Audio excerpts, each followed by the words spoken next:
ओम शांति।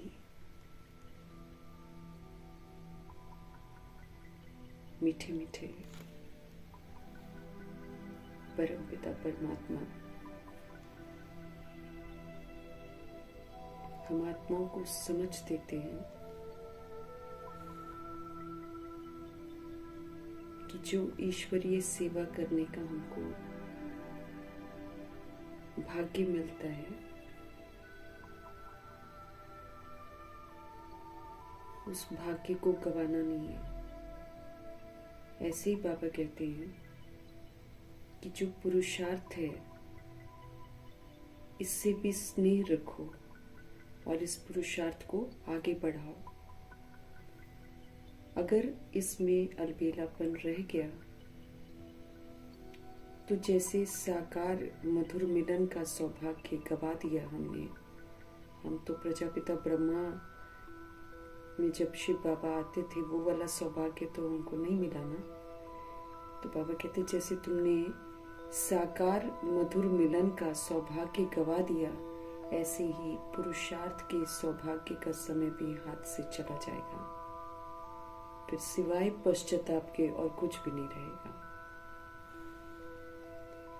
इसलिए बाबा कहते हैं जो सीनरियां रास्ते में आ रहे हैं उसको मत देखो, पार करते चले जाओ, लेकिन सारा ध्यान जो है अपने पुरुषार्थ पर दो। दूसरों को देखने के जो संस्कार हैं उससे अपने आप को मुक्त करो।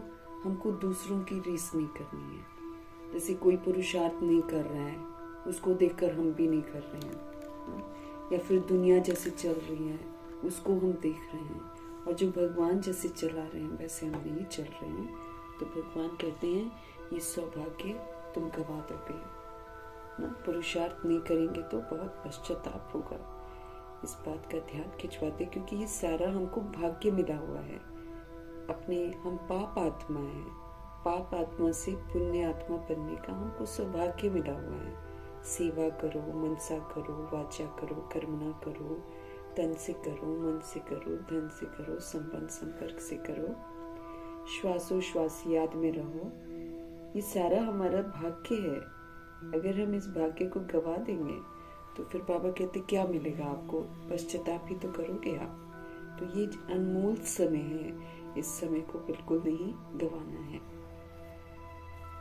सीन्स तो बहुत सारी आएंगी, हमको उसमें अटकना भी नहीं है।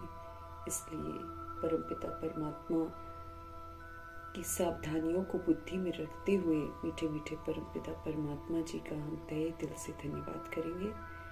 ब्रह्मा माँ का धन्यवाद करेंगे। दोनों जबरदस्त लाइट्स को हाजिर नाजिर करते हुए मीठे मीठे परमपिता परमात्मा जी के महावाक्य हम सब उन्हीं से समझेंगे। ये जो समझ है पूरे यूनिवर्स में फैले, पूरे तत्वों में फैले, वायुमंडल में फैले। दिल से दुआ करेंगे मीठे मीठे परमपिता परमात्मा जी की जो समझ है वो यूनिवर्स में मौजूद सभी आत्माओं तक पहुंचे। उन आत्माओं तक पहुंचे जो इस समय वृद्ध शरीरों में है, वानप्रस्थी में है, लेकिन उनको मालूम नहीं है। रिश्तों में फंसे हुए हैं, मोह माया में फंसे हुए हैं, गालियां भी खाते हैं, मार भी खाते हैं, धक्के भी मिलते हैं। ऐसी आत्माओं का बुद्धि का योग परमपिता परमात्मा जी के साथ लगे। मीठे मीठे परमात्मा जी की जो समझ है वो उन आत्माओं तक जरूर पहुंचे। ये दिल से दुआ करेंगे सबको परमात्मा से प्रीत हो जाए, सब परमात्मा को अपना सर्व संबंधी बना ले। दिल से दुआ करेंगे उन आत्माओं तक प्रभु जी की समझ पहुंचे जो हम आत्माओं के साथ नकारात्मकता से जुड़े हुए हैं। उन आत्माओं तक प्रभु जी की समझ पहुंचे जो हमारे साथ लौकिक में कनेक्टेड है। उन आत्माओं तक प्रभु जी की समझ पहुंचे जो रोज शरीर छोड़ रहे हैं और आकारी शरीरों में है।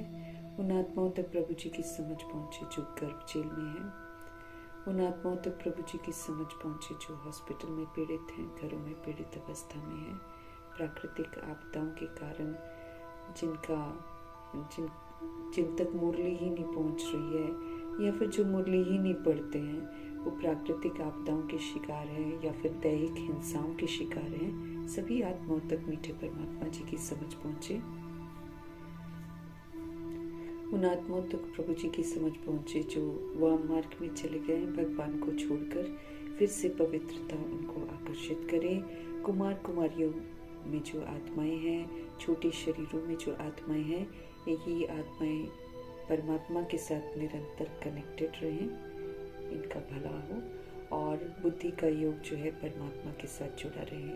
उन आत्माओं तक प्रभु जी की समझ पहुंचे जो अपनी संस्था बनाकर बैठे हैं, खुद तो गुमराह हैं ही, दूसरों को भी गुमराह कर रहे हैं। उन आत्माओं तक प्रभु जी की समझ पहुंचे जो भिन्न भिन्न सत्ताओं में बटे हुए हैं, राज्य सत्ता, भक्ति की सत्ता, धर्म की सत्ता और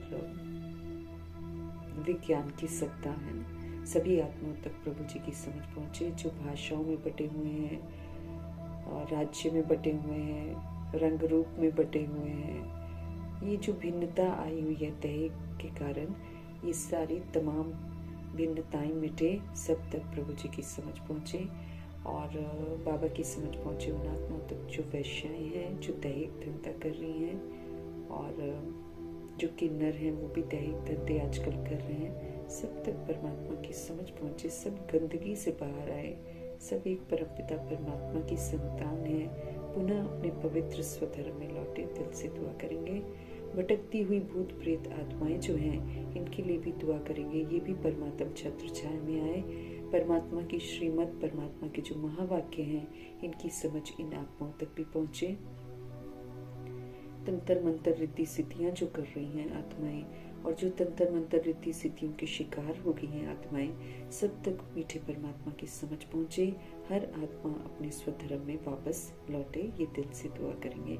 मीठी मीठी मुरली की मीठी मीठी समझ हर आत्मा तक पहुंचे, उन जगहों पर पहुंचे जहाँ तक अभी परिचय ही नहीं मिला है भगवान का, लोग जानते ही नहीं है कि भगवान आए हुए हैं, सब धर्म की स्थापना कर रहे हैं, वर्षा दे रहे हैं, सब तरफ प्रभु की आवाज़, प्रभु की शक्तियाँ, प्रभु की समझ फैले। ये दिल से हम सब दुआ करेंगे। हम जैसे जैसे बाबा से मुरलियाँ समझते जा रहे हैं, ये समझ पूरे वायुमंडल में और तत्वों में और आत्माओं में फैले। ये दिल से दुआ करते हुए अपने लिए भी दुआ करेंगे कि जो बाबा हमको समझ देते हैं, उस समझ को हम अपनाएं, उसको अमल में लाएं और फिर देखते हैं आज बाबा हमें किस विधि से राइटियस मार्ग पर चलने की समझ देते हैं। मीठे मीठे बाबा बोले, मीठे बच्चे, तुम दिल से बाबा बाबा कहो तो खुशी में रोमांच खड़े हो जाएंगे। हमें परमपिता परमात्मा जी के साथ रहना है और दिल से उनको याद करना, तो वो खुशियों के सागर भी हैं, वो शक्तियों के सागर हैं, आनंद के सागर हैं, पवित्रता के सागर हैं, गुणों के सागर हैं, समझ के सागर हैं, दुख हरता सुख करता है वो। तो सारी चीज़ें जो एक सोल को चाहिए, सोल को पवित्रता चाहिए, सुख चाहिए, शांति चाहिए, प्रेम चाहिए, आनंद चाहिए, खुशियाँ चाहिए, संतुष्टता चाहिए, जो जो आत्मा को चाहिए, जिसकी चाहना वो रखती है, लेकिन भूले चुके वो अपने आप को दे समझती है और देधारियों से ये चीज़ें मांगती हैं, उनसे एक्सपेक्ट करती है, जबकि कोई भी देधारी ये चीज़ें दे नहीं सकता है। सिर्फ निराकार परमपिता परमात्मा में ये क्षमता है हम आत्माओं को खुश रखने की, संतुष्ट रखने की। तो हम सभी आत्माएं जो हैं बाबा से कनेक्टेड रहें, इस प्रति हमारा फिर से ध्यान खिंचवा रहे हैं कि देहधारियों से हमको कोई चीज एक्सपेक्ट नहीं करनी है। हमें तो अब मीठे मीठे बाबा को प्यार से, दिल से याद करना है और जैसे जैसे हम दिल से उनको याद करते रहेंगे, दिल से बाबा बाबा कहते रहेंगे, उतना हम सदा खुश रहेंगे, संतुष्ट रहेंगे, खुशी में हमारे रोमांच खड़े हो जाएंगे। खुशी में रहो तो बाबा कहते हैं आप माया को जीत लोगे आराम से। अगर हम दुख में रह गए तो फिर हमारे लिए माया एक बहुत बड़ी प्रॉब्लम हो जाएगी। ये हमारी कमी कमजोरियां हैं माया, इन कमी कमजोरियों को हमको जीतना है। तो एक ही विधि है, भगवान को याद करो बस। और प्यार से याद करो, दिल से याद करो। दिल से बाबा को याद करेंगे तो खुशी में रोमांच खड़े हो जाएंगे हमारे, और खुशी में रहेंगे तो फिर हम माया को भी जीत लेंगे। माया रूपी कमी कमजोरियों को हम जीत लेंगे। दिक्कत नहीं होगी हमको, क्योंकि बाबा से शक्तियाँ मिलती हैं। बाबा कहते हैं अगर हम कमजोर भी हैं, लेकिन सिर्फ शक्तिवान को अगर हम साथी बना लेते हैं तो हमारे लिए कोई भी चीज़ दिक्कत नहीं करेगी, सब बहुत सहज हो जाएगा। लेकिन वही है कि कनेक्ट हमको बाबा से रहना है, आत्माओं से कनेक्ट नहीं होना है। आत्माओं से कनेक्ट होंगे तो उनकी गिरी हुई अवस्था से कनेक्ट हो जाएंगे। इसलिए देखते हुए, सुनते हुए, क्वेश्चन करेक्शन नहीं करते हुए बस दुआएं देते जाना है। इस विधि से हमारा हिसाब किताब सारा सभी आत्माओं के साथ सेटल हो जाएगा। दिल से, आत्मा के अंदर जो दिल है ना, उस दिल की बात करते हैं बाबा। ये दिल आत्मा के साथ साथ जाता है, तो तुम दिल से बाबा बाबा कहो तो खुशी में बाबा कहते हैं आपके रोमांच जो है खड़े हो जाएंगे और हम खुश रहेंगे।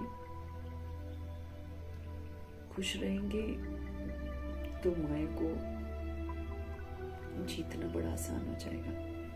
हम उसके आकर्षण में नहीं आएंगे। आराम से बाबा से हमको ताकत मिलेगी, उस ताकत के साथ हम सारी चीजें पार करते जाएंगे। प्रश्न है, बच्चों को किस एक बात में मेहनत लगती है लेकिन खुशी और याद का यही आधार है? बाबा कहते हैं बच्चों को किस एक बात में मेहनत लगती है, करनी पड़ती है मेहनत उनको, लेकिन खुशी और याद में रहने का यही एक आधार है। उत्तर है आत्म अभिमानी बनने में ही मेहनत लगती है हमको, है ना? अपना सत्य स्वरूप में रहना और फिर सत्य स्वरूप में रहकर फिर उसी प्रमाण पाठ बजाना, इसमें मेहनत है। आत्म अभिमानी मना सदा खुश, सदा पवित्र, सदा संतुष्ट, सदा अचल, सदा अटूट, सदा दिव्य, सदा शालीन। जो आत्मा परमात्मा का बच्चा है, उस स्मृति से पाठ बजाना। कोई प्रश्न नहीं, कोई करेक्शन नहीं किसी का, कोई रिएक्ट नहीं करना किसी को देखकर रिजेक्ट नहीं करना, किसी से घृणा नहीं करनी, किसी से ईर्ष्या द्वेष नहीं करना, बदले की भावना नहीं रखनी, कोई गाली दे कुछ भी दे शांत रहना, स्थिर रहना, उसको सत्यता और दिव्यता का सहयोग देना। मेहनत है, मेहनत है।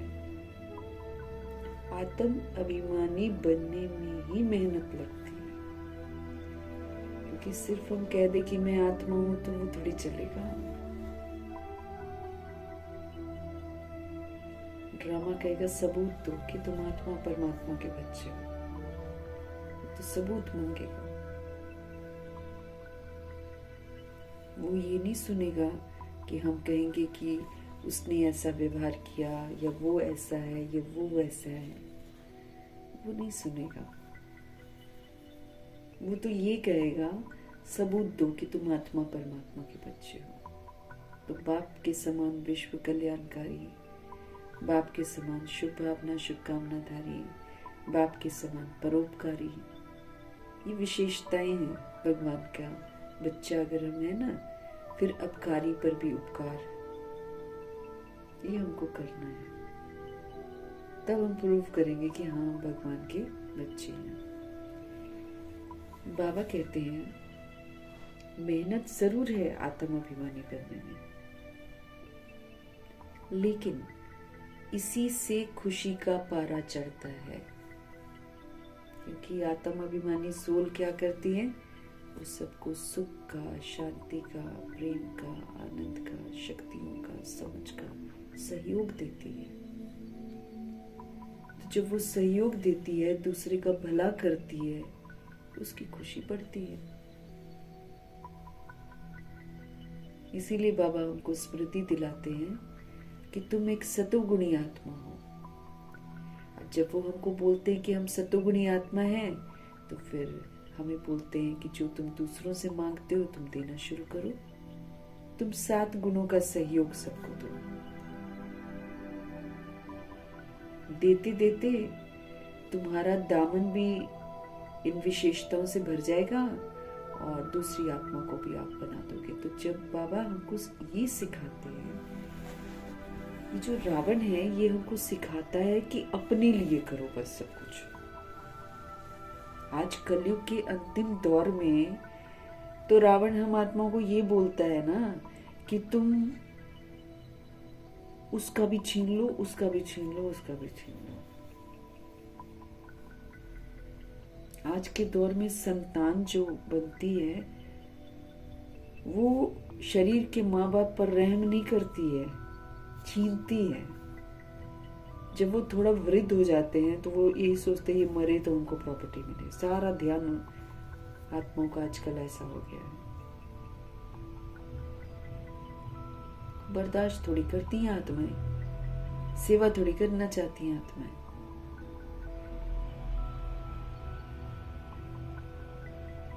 है ना?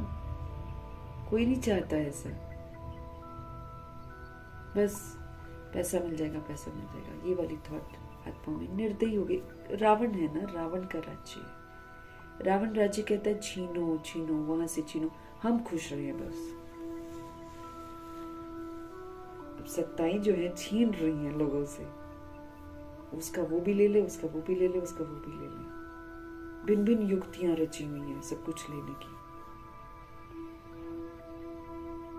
ये कलयुग है, ये रावण की मत है।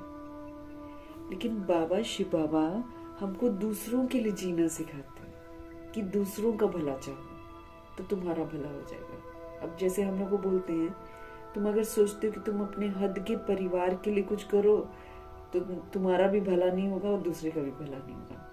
लेकिन जब हमको बोलते हैं कि तुम बेहद में सोचो, तुम सबका भला चाहो, तो तुम्हारा भी भला हो जाएगा, तुम्हारे से रिलेटेड सारी सोल्स का भला हो जाएगा। सबके हित में सोचना है सबसे पहले हमको।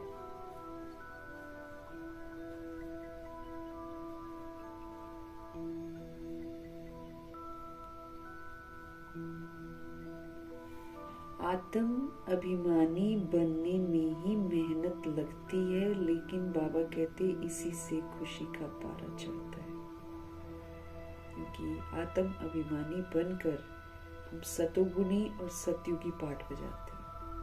हम बाबा के साथ रहते हैं, फिर बाबा के साथ रहने से, उनको अनुभव करने से, उनको याद करने से ही वाइब्रेशंस फैलने शुरू हो जाते हैं, आत्माएं शांत होना शुरू हो जाती हैं।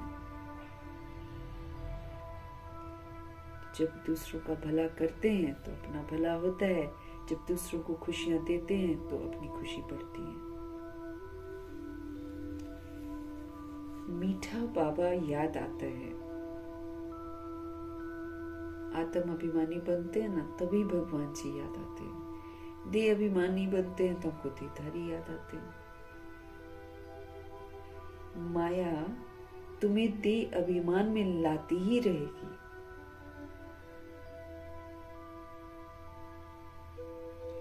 रुस्तम से रुस्तम होकर लड़ेगी।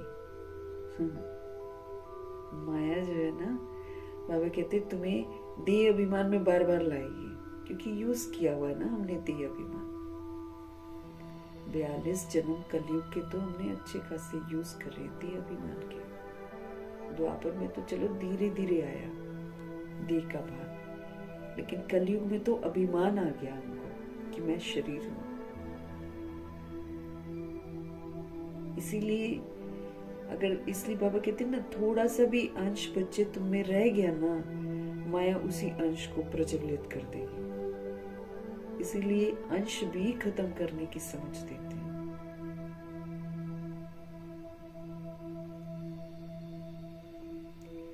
तो माया जो है ना, वो तुम्हें दे अभिमान में लाती रहेगी, रुस्तम से रुस्तम होकर लड़ेगी। इसमें मूंझना नहीं है।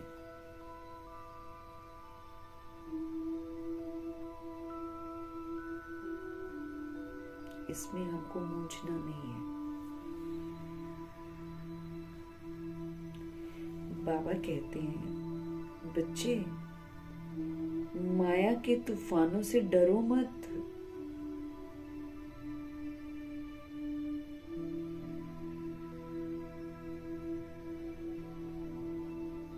बाबा हमको कहते हैं, बच्चे माया के तूफानों से डरो मत। सिर्फ क्या करो कि कर्म इंद्रियों से कोई भी कर्म मत करो।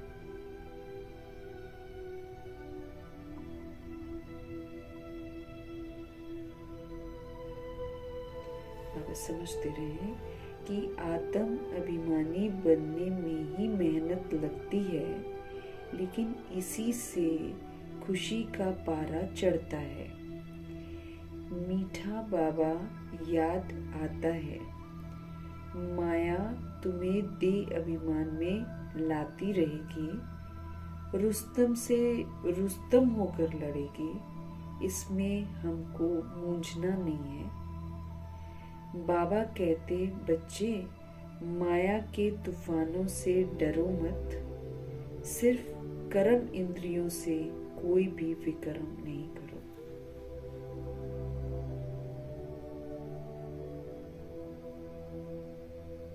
माया के तूफान आएंगे, बाबा कहते हैं, लेकिन ये नहीं कि हम डर जाएं और फिर जो माया करवाए वो हम कर लें।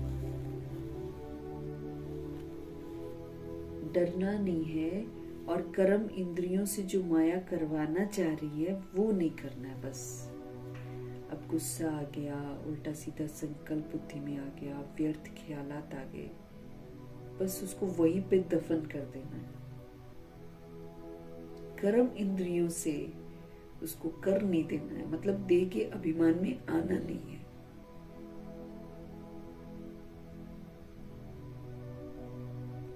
तो सिर्फ कर्म इंद्रियों से कोई विकर्म मत करो।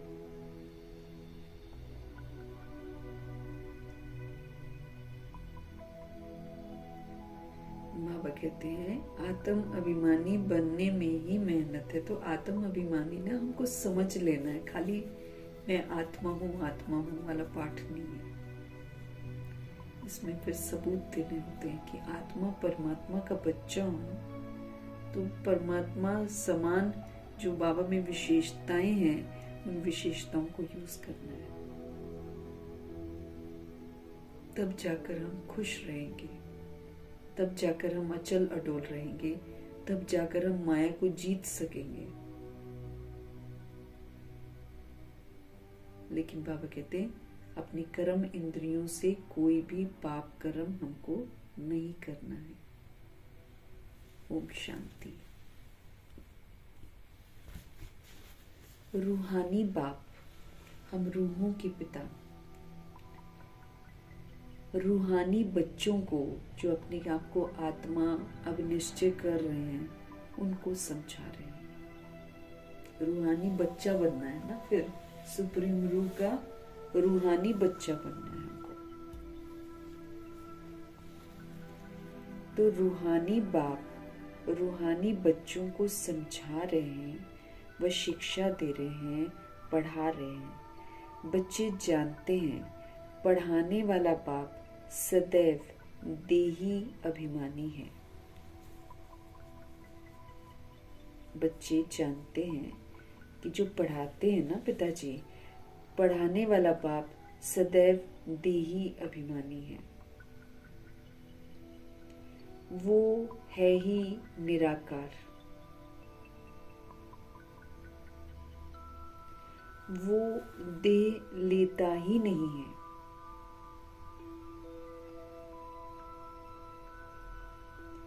पुनर्जन्म में नहीं आते हैं।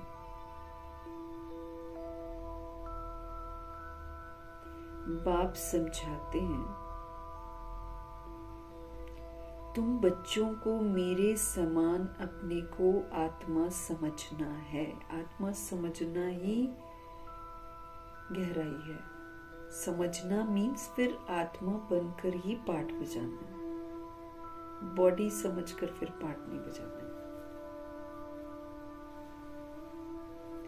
तो रूहों के पिता रूहों को शिक्षा दे रहे हैं, पढ़ा भी रहे हैं।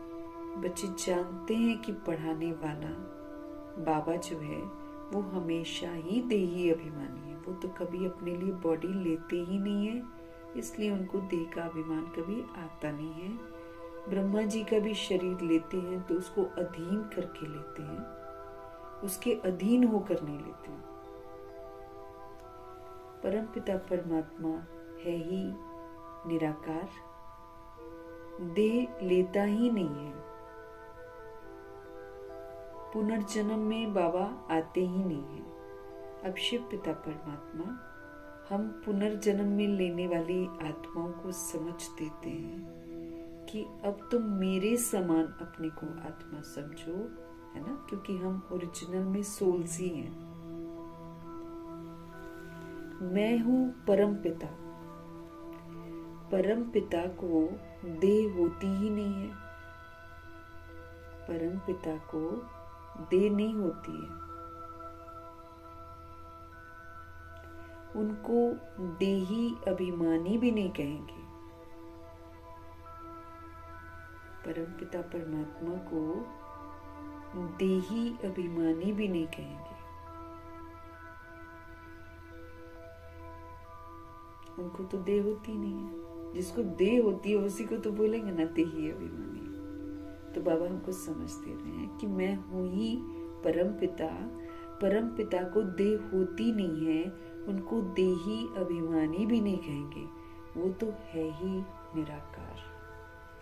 वो ना अपने लिए आकारी शरीर लेते हैं और ना ही वो साकारी शरीर लेते हैं। इसीलिए उनको देही अभिमानी बोलना नहीं है। वो देह लेते ही नहीं है। ये तो हम देह लेते हैं, फिर अब समझ से हम देही अभिमानी बनते हैं। तो वो तो है ही निराकार। बाप कहते हैं मुझे अपनी देह नहीं है, तुमको तो देह मिलती आई है।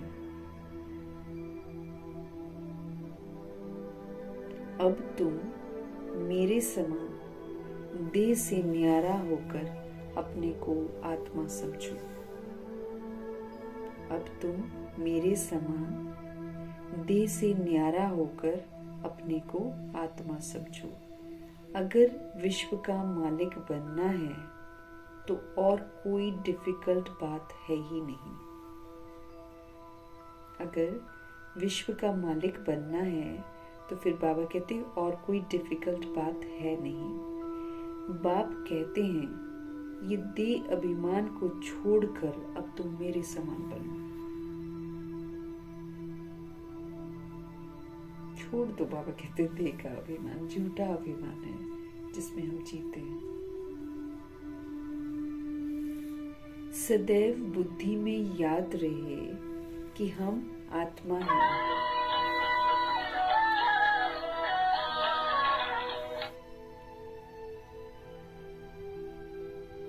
बाबा क्या कह रहे हैं उनको? सदैव बुद्धि में याद रहे कि हम आत्मा हैं। हमको बाबा पढ़ा रहे हैं। बाबा निराकार हैं, परंतु हमको पढ़ाए कैसे फिर? इसलिए बाबा इस तन से आकर पढ़ाते हैं, गौमुख भी दिखाते हैं। अब गौ के मुख से या गाय के मुख से तो गंगा नहीं निकल सकती है, ये तो दंत कथा है। माता को भी गौ माता कहा जाता है। तुम सब गौ हो। ये ब्रह्मा तो गौ नहीं है, इनके मुख के द्वारा ज्ञान मिलता है। बाप की गौ तो नहीं है ना। बैल पर भी सवारी दिखाते हैं। वो तो शिव शंकर को एक कर देते हैं। उनको मालूम ही नहीं है कि शिव अलग है और शंकर अलग है। तुम बच्चे अभी समझते हो कि शिव और शंकर एक नहीं है। शिव तो है ऊंच ते ऊंच, फिर ब्रह्मा विष्णु शंकर है। शिव तो है ऊंच ते ऊंच, फिर ब्रह्मा विष्णु शंकर है।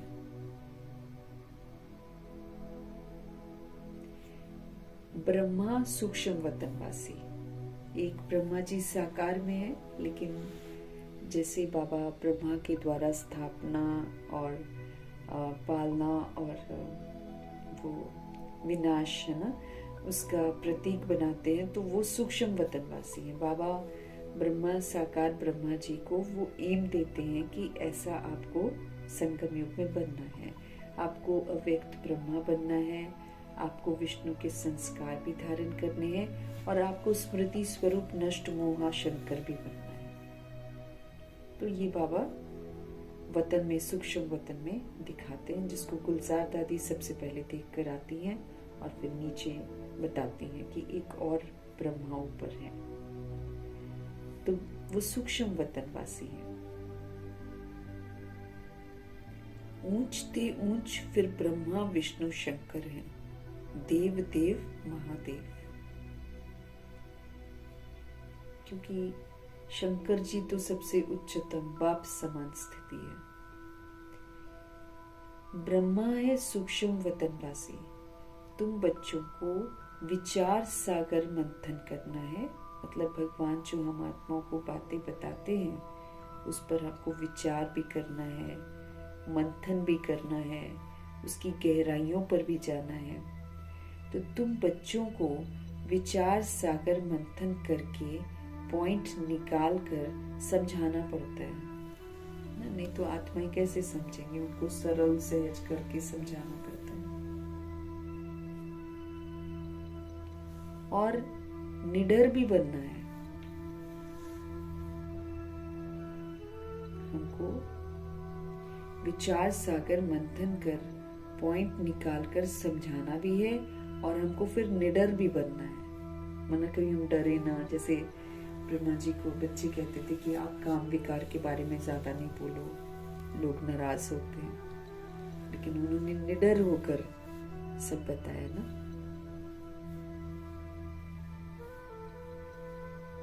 तो विचार सागर मंथन कर पॉइंट निकाल समझाना पड़ता है और फिर निडर भी बनना है। तुम बच्चों को ही खुशी है। तुम कहेंगे हम ईश्वर के स्टूडेंट हैं, हमको बाबा पढ़ाते हैं। भगवानुवाच भी है, हे बच्चे मैं तुमको राजाओं का राजा बनाने के लिए पढ़ाता हूँ। भगवानुवाच भी है और भगवान क्या कहते हैं, हे बच्चे मैं तुमको राजाओं का राजा बनाने के लिए पढ़ाता हूँ। बल कहाँ भी जाते हो, सेंटर्स पर जाते हो, बुद्धि में है कि बाबा हमको पढ़ाते हैं।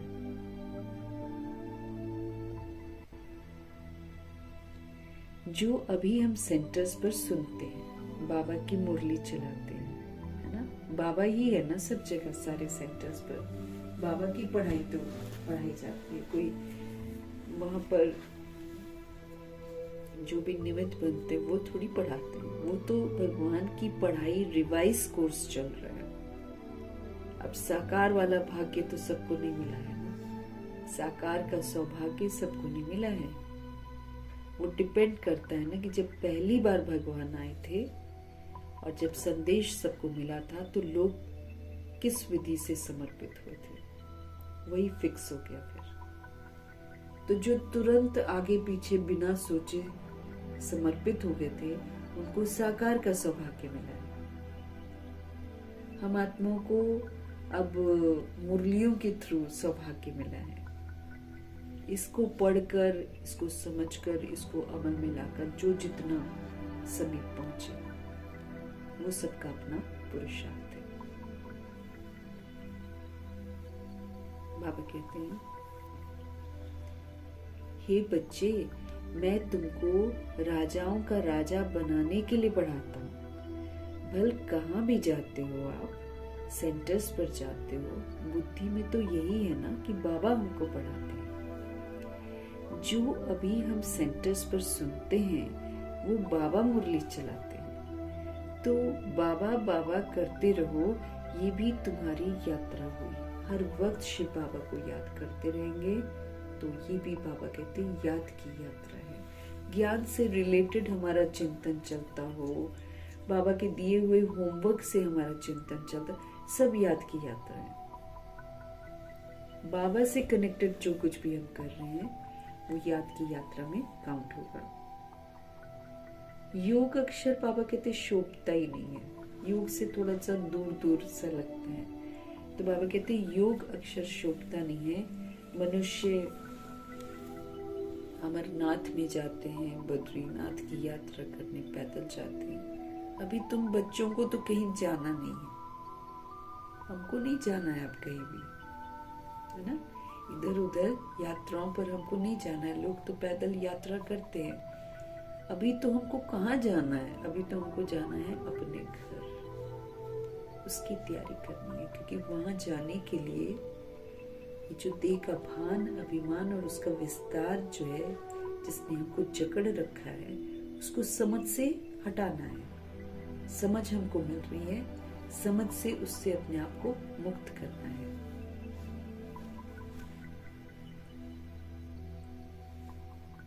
बाबा कहते अभी तो तुम बच्चों को जाना है कहाँ, अपने घर।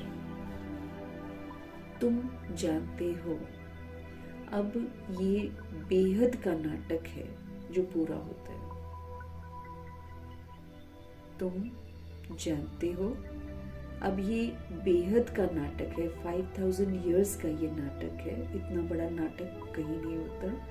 तो 5000 वर्ष का नाटक जो है ये पूरा होता है। ये एक नाटक है, खेल है, ये कर्मों के खेल है।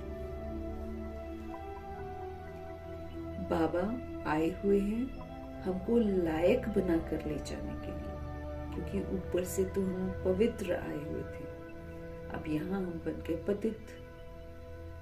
अब पतित गंदे ऊपर जा नहीं सकते, इसलिए बाबा हमको रोज समझ देते हैं। उस समझ के अनुसार जब हम चलेंगे तो हम लायक बन जाएंगे। तो हमको लायक बनकर ले जाने के लिए बाबा आए हुए हैं। तो कितना जरूरी है कि हम यहाँ के विस्तार को वाइंड अप कर दें, है ना।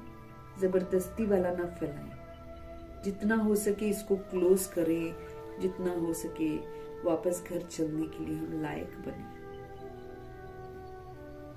इसका हमको ध्यान रखना है। तो नाटक जो है, बाबा कहते हैं नाटक पूरा होता है। बाबा आए हुए हैं हमको लायक बनाकर घर वापस ले जाने के लिए। तुम खुद कहते हो हम पतित हैं। अब तो हमको समझ में आ गया, तो हम कहते हैं ना कि हम पतित हैं। तुम खुद कहते हो हम पतित हैं, पतित थोड़ी मुक्ति को पाएंगे।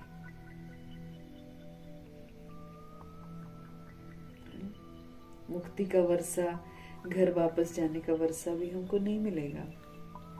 तो बाबा कहते तुम पतित हो, अब पतित थोड़ी मुक्ति को पाएंगे। बाप कहते हैं हे आत्माओं, तुम पतित बने हो। वो शरीर को पतित समझ गंगा में स्नान करने चले जाते हैं। भक्ति में क्या करते हैं, वो समझते हमारा शरीर पतित हो गया, तो वो जाते गंगा में स्नान करने कि हम पावन बन जाएंगे। आत्मा को तो वो निर्लेप समझ लेते हैं। वो सोचते हैं कि आत्मा को कोई लेप छेप नहीं लगता है, निर्लेप समझ लेते हैं। बाप समझाते हैं मूल बात है ही आत्मा की। आत्मा को ही सारा लेप छेप लगता है, आत्मा ही सब कुछ करती है शरीर के द्वारा। देह तो इंस्ट्रूमेंट है, वो अपने आप क्या करेगा। सोल करती है सब कुछ बॉडी के थ्रू। इसीलिए हम कह ही नहीं सकते हैं कि आत्मा निर्लेप है। आत्मा में ही सारा लेप छेप लगता है। बाप समझाते हैं मूल बात है ही सोल की। कहते भी हैं पाप आत्मा पुण्य आत्मा, ऐसा कहते भी हैं शास्त्रों में कि आत्मा ही पाप आत्मा बनती है, फिर आत्मा ही पुण्य करती है तो पुण्य आत्मा कहलाती है। ऐसा बोलते हैं लेकिन समझते नहीं है। फिर कह देते कि आत्मा निर्लेप है। ये अक्षर अच्छी रीति बाबा कहते याद करो, समझो कि हम सोल्स पहले प्योर थे, फिर हम इम्प्योर बने। अब बाबा फिर से हमने पाप किए, अब बाबा हमको पुण्य करना सिखा रहे हैं। फिर पुण्य आत्मा बनेंगे, प्योर बनेंगे, तब जाकर हम घर वापस जाएंगे।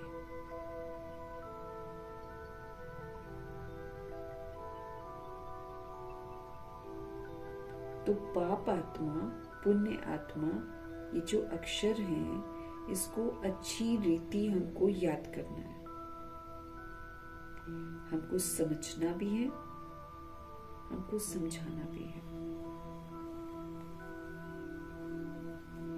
तुमको ही भाषण भी करना है। बाप तो गांव-गांव में, गली-गली में नहीं जाएंगे, है ना? बाप तो गांव-गांव में, गली-गली में नहीं जाएंगे। ब्रह्मा जी को मना कर दिया था ना, पहले तो दिल्ली आते थे, मुंबई जाते थे, कोलकाता जाते थे, लेकिन बाबा ऐसे थोड़ी सब जगह आएंगे। इसलिए उनको बोला कि नहीं, अब मधुबन में, आबू में ही रहना है। और वो भी देखो रहते थे पांडव भवन में ही, संपन्न संपूर्ण बने, नीचे तो आए नहीं है। तो बाबा तो गली गली नहीं जाएंगे, गांव-गांव नहीं जाएंगे सबको बताने के लिए। तुम घर घर में ये चित्र रख दो। 84 का चक्र कैसे फिरता है। सीढ़ी में बड़ा क्लियर है। अब बाप कहते हैं सतो प्रधान बनो। अब हम सभी आत्माओं को फरमान है भगवान का कि अब सतो प्रधान बनो। देखो तुमने कैसे सीढ़ी नीचे उतरी है, क्या क्या तुमने गलतियां करी हैं, इसमें देखो। अब ये सारी वजह समझो और जो गिरावट के कारण है उसको खत्म करो। अब आत्मा का पाठ पक्का करके बाबा की याद में रहते हुए सतो प्रधान। हमको अपने घर जाना है, हमको अपने घर जाना है। पवित्र बनने बिगड़ तो घर जाएंगे नहीं। घर तो जाना ही है। ये तो ऐलान है ड्रामा का कि जाओ यहां से। वो और बर्दाश्त नहीं करेगा। वो तो भगवान जी की वजह से रुके हुए हैं, ये ड्रामा और प्रकृति। घर तो सभी को जाना है, लेकिन बाबा ये स्पष्ट कर देते हैं कि पवित्र बनने बिगड़ तुम नहीं जा सकते हो वहां पर, क्योंकि वो पवित्र धाम है। हम आत्माएं खेल रही थी यहाँ पर, है ना। अब खेलते खेलते हम बन गए मैले। अब मैलों को तो वो ऊपर लेकर नहीं जाएंगे। साफ बताते हैं कि मैं मैलों को ऊपर लेकर नहीं जाऊंगा।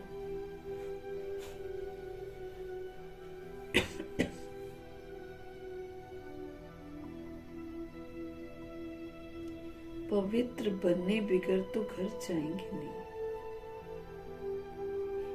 यही फुरना हमको लगा रहे कि पवित्र बनने बिगड़ हम नहीं जा सकते। बहुत बच्चे लिखते हैं बाबा हमको बहुत तूफान आते हैं, मनसा में बहुत खराब ख्यालात आते हैं। पहले तो नहीं आते थे बाबा, अब तो आते हैं। 63 जन्म हमने बुराइयां यूज करी हुई है ना, वही चीजें इमर्ज होती हैं।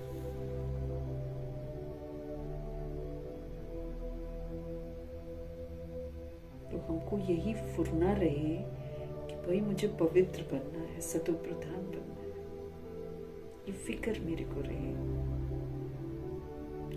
घर सभी को जाना है। अगर हम सोचे कि हम यहाँ पर रहेंगे, अभी हमारी लाइफ ही क्या है, अभी तो हम जवान हैं, अभी तो हम बच्चे हैं, नहीं चलेगा ना, चलेगा ही नहीं। ड्रामा की अवधि ही समाप्त हो रही है। तो छोटे बड़े जवान वृद्ध सभी शरीरों में मौजूद आत्माओं को शरीर छोड़कर घर वापस जाना है, लेकिन पवित्र बने बिना जा नहीं सकती है, इसलिए ये विनाश है। खूने नाहिक खेल, इसीलिए इसी खूने नाहिक खेल में आत्मा पवित्र बनेगी, उसकी सारी मैल उतरेगी। हमको समझ मिल रही है कि तुम पहले समझ से मैल उतारो। समझ से उतारेंगे, बाबा की याद में रहकर पवित्र बन जाएंगे, इजी रहेगा हमारे लिए, नहीं तो हमको बहुत दिक्कत होगी। तो मनसा में बहुत खराब ख्यालात आते हैं, आगे नहीं आते थे बाबा। ऐसे बच्चे बाबा से शेयर करते हैं। फिर शिव बाबा क्या कहते हैं? बाप कहते हैं तुम ये ख्याल नहीं करो, आगे कोई तुम युद्ध के मैदान में थोड़ी थे। पहले जब हम लोग बाबा के मिलने के पहले थे तो युद्ध के मैदान में थोड़ी थे हम लोग। इसलिए बाबा कहते हैं आप ख्याल मत करो कि पहले नहीं आते थे, अब क्यों आते हैं। आगे कोई तुम युद्ध के मैदान में थोड़ी थे, अभी तुमको बाप की याद में रहकर माया पर जीत पानी है। बाबा कहते हैं जो गंदे गंदे ख्यालात हैं, ये माया की तरफ से परीक्षाएं हैं, हमारी कमी कमजोरियों की परीक्षाएं हैं। तो अभी तुमको, इसीलिए तो बाबा हमको बोलते हैं ना, देह को देखना बंद करो। इसीलिए एक तो अपने को देह समझना बंद करो, और दूसरा किसी को देह के रूप में देखना बंद करो, नहीं तो ख्यालात आ जाएंगे। सब पतित है ना इस समय, तो पतित को देखेंगे तो पतित ख्यालात ही आएंगे। बाप कहते हैं तुम ये ख्याल नहीं करो, आगे कोई तुम युद्ध के मैदान में थोड़ी थे, अभी तुमको बाप की याद में रहकर माया पर जीत पानी है।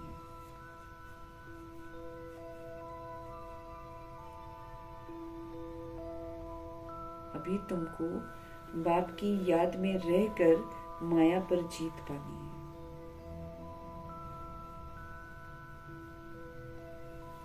मतलब कमी कमजोरियां या बुरे ख्यालात, बुरे संकल्प जो हमारी बुद्धि में आते हैं, उसको बस यूज नहीं करना है, उसको जीतना है। जैसे अशुभ संकल्प आएंगे, अशुद्ध संकल्प आएंगे, तो बाबा ने हमको बोला है शुभ संकल्प करने शुरू कर दो, लगातार करो, क्योंकि आदत नहीं है ना अच्छा सोचने की हमको। लेकिन बाबा कहते तुम सोचो ना, तुम 63 जन्मों की बुराइयों को खत्म कर रहे हो, तो शुभ संकल्प करने के लिए भी 1 2 3 महीना तो लगता ही है, तब आदत पड़ती है। ऐसे ही सभी के लिए दुआएं करते करते करते करते करते करते हमारा मन शुद्ध हो जाएगा। ऐसे नहीं बाबा हमको ये होमवर्क दे रहे हैं। होमवर्क बाबा के बड़े इंपॉर्टेंट हैं, और समय के प्रमाण वो हमारे लिए बहुत जरूरी भी है। बाप कहते हैं अभी तुमको बाप की याद में रहकर ये जितने गंदे संकल्प आते हैं, इसको अमल में नहीं लाकर जीतना है। ख्यालात को वहीं पर दफन कर देना है बाबा की याद से, उसको डिस्कस भी नहीं करना है। हमको माया पर जीत पानी है। हम अभी युद्ध के मैदान पर हैं, हम सभी युद्ध के मैदान में हैं।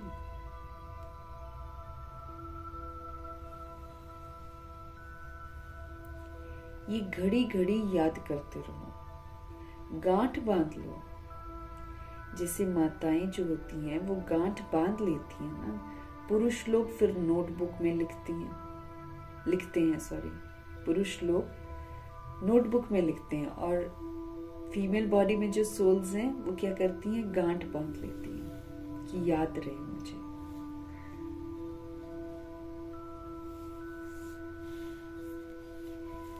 तुम्हारा तो ये बैच जो है ना, बाबा कहते तुम्हारा तो ये बैच अच्छी निशानी है।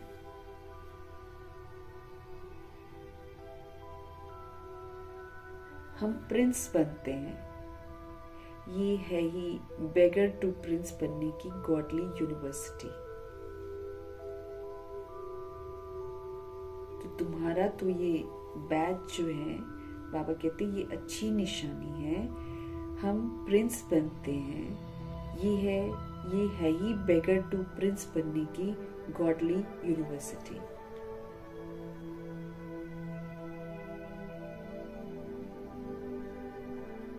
तुम प्रिंस थे ना,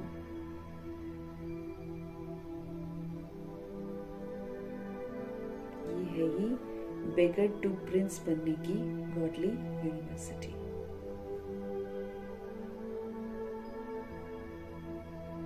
बेगर से हम प्रिंस बनते हैं। तुम प्रिंस थे ना। श्री कृष्ण वर्ल्ड का प्रिंस था, जैसे इंग्लैंड का भी प्रिंस ऑफ वेल्स कहा जाता है ना, वो तो बाबा कहते हद की बातें हैं। राधे कृष्ण तो बहुत नामी ग्रामी है, स्वर्ग के प्रिंस प्रिंसेस थे ना वो, इसलिए वो ज्यादा पॉपुलर है। इसलिए उनको सभी प्यार करते हैं। श्री कृष्ण को उनको तो बहुत प्यार करते हैं। करना तो दोनों को ही चाहिए, क्योंकि मम्मा जी भी तो प्योर बनती है ना, तो राधे को भी प्यार करना चाहिए, लेकिन लोग ज्यादा श्री कृष्ण को प्यार करते हैं। ये तो राधे राधे आजकल शुरू हो गया है एंड में, वरना तो कृष्ण को सबसे ज्यादा लोग लाइक करते हैं। बाबा कहते प्यार दोनों को ही करना चाहिए।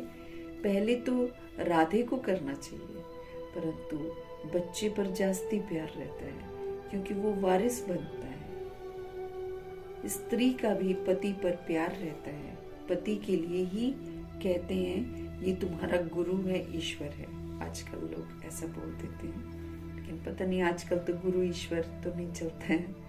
आजकल तो एक्स्ट्रा मैरिटल अफेयर हो गया, तो गुरु ईश्वर जिसको बोलते थे उसके तो टुकड़े टुकड़े करके मार मोर के फेंक देते हैं। हिसाब किताब सारी मर्ज हो रहे हैं। इसने जिसके साथ जो किया होगा वो उसके साथ फिर वैसा ही करेगा। फिर इवल पावर भी बहुत ज्यादा प्रचलित हो रही है। इवल भी सिर पर सवार होकर ऐसे काम करवाती है। ज्यादातर सोल्स जो ऐसा काम करती हैं, वो जिनके चक्कर में करती हैं वो होते ही तांत्रिक है। उन्हीं के साथ ऐसा करवाते हैं ना। फिर वो बच्चे के टुकड़े टुकड़े कर दिए, बीच में आ रहा है, या फिर उसका टुकड़ा टुकड़ा कर दिया हस्बैंड का जो बीच में आ रहा है।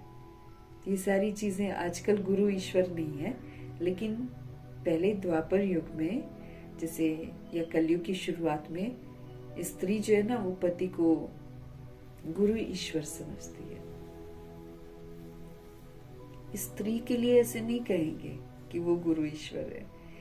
सतयुग में तो माताओं की महिमा है, पहले लक्ष्मी फिर नारायण। देखो जैसे जैसा ड्रामा में होता है वैसे वैसे यादगार होते हैं। अब लक्ष्मी मम्मा पहले अव्यक्त होती हैं, है ना, तो अहमियत हो गई ना, तो इसलिए पहले लक्ष्मी बोलते हैं और फिर नारायण बोलते हैं। लेकिन नारायण जी ने तन मन धन सब संपूर्ण समर्पण किया, इसलिए उनका रतन जड़ित ताज ज्यादा बड़ा होता है, मम्मा का कम होता है। ऐसे करके ना ड्रामा करवाता है, वैसा प्राप्तियां वैसी ही होती हैं। तो बाबा कहते हैं सतयुग में पहले लक्ष्मी फिर नारायण। अम्बा का कितना रिगार्ड रखते हैं, अम्बा माँ का रिगार्ड रखते हैं। ब्रह्मा की बेटी है ना, अम्बा जो है वो ब्रह्मा की बेटी है। ब्रह्मा का इतना नहीं है नाम, क्योंकि फिर देखो मम्मा जब ज्ञान में आती है तो वो उल्टी सीढ़ी नहीं चढ़ी होती है, लेकिन ब्रह्मा जी उल्टी सीढ़ी चढ़े हुए होते हैं।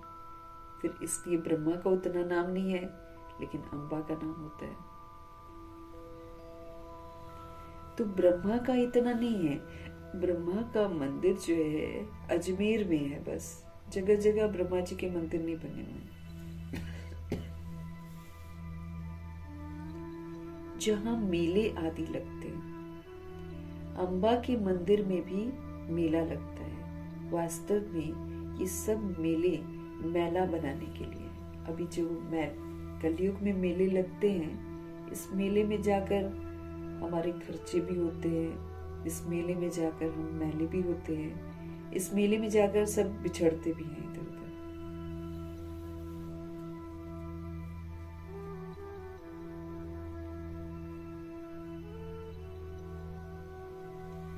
जहाँ मेले आदि लगते हैं, अम्बा के मंदिर में भी मेला लगता है। वास्तव में ये सब मेले जो है ना, मेला बनाने के लिए ही है। तुम्हारा ये मेला है स्वच्छ बनने का।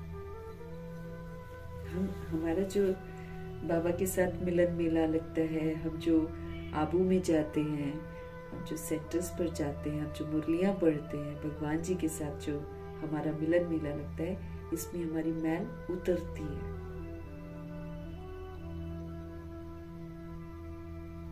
अब कहते तुम्हारा ये जो मेला है ना, वो स्वच्छ बनने का मेला है। स्वच्छ बनने के लिए तुमको स्वच्छ बाप को याद करना है।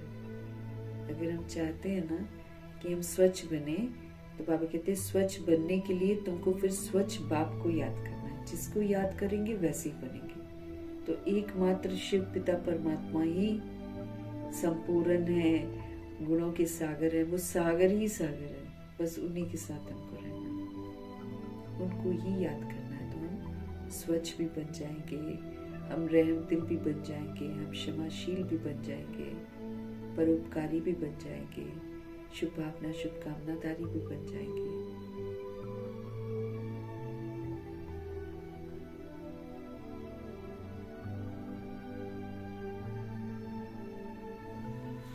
बाबा कहते हैं स्वच्छ बनने के लिए तुमको स्वच्छ बाप को याद करना है। बाकी पानी से कोई पाप नाश नहीं होते हैं। गीता में भी भगवानुवाच है, मन को प्रभु में लगाओ, मन को प्रभु में लगाओ, मन मना भव हो जाओ। आदि और अंत में ये अक्षर है। शुरू में भी गीता में अक्षर है, अंत में भी ये मन मना भव का अक्षर है। तुम बच्चे जानते हो, हमने ही पहले भक्ति शुरू की है, सतो प्रधान भक्ति। फिर वो भक्ति सतो बनी, फिर रजो बनी, फिर तमो बनी। सतो प्रधान भक्ति ब्रह्मा जी ने शुरू करी थी। शिवलिंग की पूजा करते थे। धीरे धीरे शिवलिंग की जगह लक्ष्मी नारायण, फिर राम सीता, फिर जो है पेड़ पौधे, आजकल तो पेड़ पौधे भी हो गए। फिर पुरुषार्थ का स्वरूप यानी कि हनुमान जी और गणेश जी, इस तरह उनका पूजन होने लगा। फिर पेड़ पौधों का पूजन होने लगा। फिर ऋषि मुनियों को भी भगवान समझने लगे, सन्यासियों को भी भगवान समझने लगे। आज तो फिर किसी को भी भगवान समझना शुरू कर देते हैं। तो क्या होती जाती है? भक्ति सतो प्रधान से सतो, फिर रजो, फिर तमो हो जाती है। आज तमो भक्ति है तो भूत प्रेत आत्माओं की भी पूजा करते हैं। जो शरीर का युगल है ना, हस्बैंड जो है उसकी पूजा करते हैं। तो सब उल्टा उल्टा हो गया ना। तो तमो भक्ति हो गई। अब तो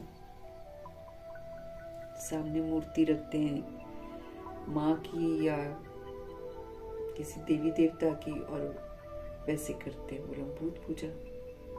भूतों को कब्जे में कर लेते हैं, स्पिरिट्स को, और फिर उनसे पूछते हैं, उनसे ही कार्य कराते हैं।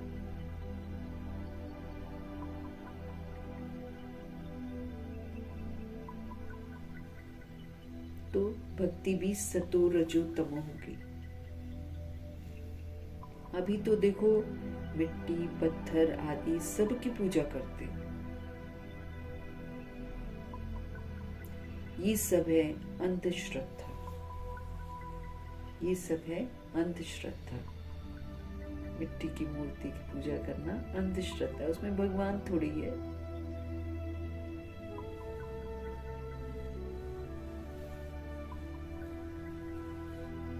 इस समय तुम संगम पर बैठे हो, इस समय तुम संगम पर बैठे हो। ये उल्टा झाड़ है ना, वृक्ष जो है ये उल्टा है। ऊपर में है बीज, ऊपर में शिव पिता परमात्मा है बीज। बाप कहते हैं इस मनुष्य सृष्टि का बीज रचता मैं हूं। बाप कहते हैं ये जो मनुष्य सृष्टि है ना, इसका बीज रचता मैं हूं। अभी नई दुनिया की स्थापना कर रहे हैं। अभी नई दुनिया की स्थापना कर रहे हैं। सैपलिंग लगाते हैं ना, तो झाड़ के पुराने पत्ते झड़ जाते हैं और नए नए पत्ते निकलते रहते हैं। अभी बाप देवी देवता धर्म की स्थापना कर रहे हैं। आप कहते ऊपर में बीज है शिव बाबा, अब ये उल्टा वृक्ष है। ये तो बीज तो नीचे होता है ना, अब बीज तो ऊपर है। बाप कहते हैं इस मनुष्य सृष्टि का बीज रचता मैं हूं। शुरुआत जो सृष्टि की होती है सुंदर, वो तो बाबा रचते हैं। अभी नई दुनिया की स्थापना कर रहे हैं। सैपलिंग लगाते हैं ना, तो झाड़ के पुराने पत्ते जो हैं वो झड़ जाते हैं। झाड़ के पुराने पत्ते झड़ जाते हैं और नए नए पत्ते निकलते रहते हैं। अभी बाप देवी देवता धर्म की स्थापना कर रहे हैं। शिव पिता परमात्मा देवी देवता धर्म की स्थापना कर रहे हैं। बहुत पत्ते हैं जो मिक्स हो गए, अपने को हिंदू कहलाते। वास्तव में हिंदू है ही आदि सनातन देवी देवता धर्म वाले। वास्तव में हिंदू जो हैं, जो अपने आप को हिंदू कहे जा रहे हैं, शुरुआत तो आदि सनातन देवी देवता धर्म से हुई थी। लेकिन चूंकि वो दिव्यता नहीं है, दैवी गुण नहीं है, तो फिर लज्जा आती है ना, इसीलिए हिंदुस्तान के नाम पर हिंदू नाम रख देते हैं। हिंदुस्तान का वास्तव में नाम ही है भारत। देखो चेंज होता है, जन्नत होता है, रूहानी राजस्थान होता है, हेवन कहलाता है, पैराडाइज कहलाता है। लेकिन द्वापर में आकर भारत कहलाता है, फिर हिंदुस्तान कहलाता है, फिर आज इंडिया बोलते हैं। तो इसका नाम बदल दिया, हिंदुस्तान कह देते हैं बौद्धि लोग। भारत जहाँ देवताएं रहते ना, हिंदुस्तान का वास्तव में नाम ही है भारत, जहाँ देवताएं रहते थे। और किसी देश का नाम नहीं बदलता है, इनका नाम बदल दिया है, हिंदुस्तान इसको कह देते, फिर उसके पीछे अपने आप को हिंदू कह देते।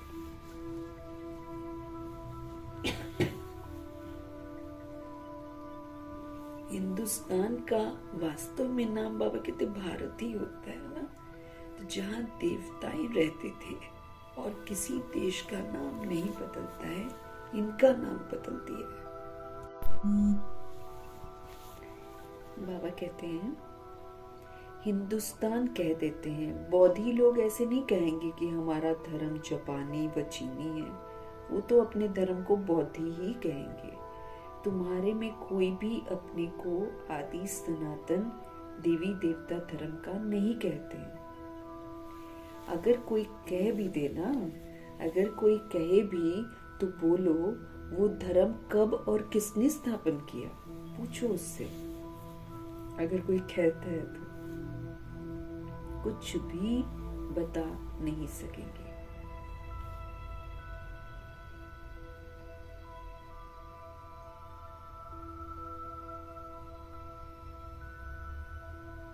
बाबा कहते हैं कल्प की आयु ही लंबी चौड़ी कर दी है। इसको कहा जाता है अज्ञान अंधेरा।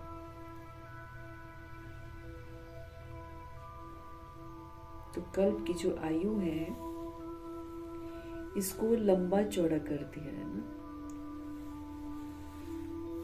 इसको कहा जाता है अज्ञान अंधेरा।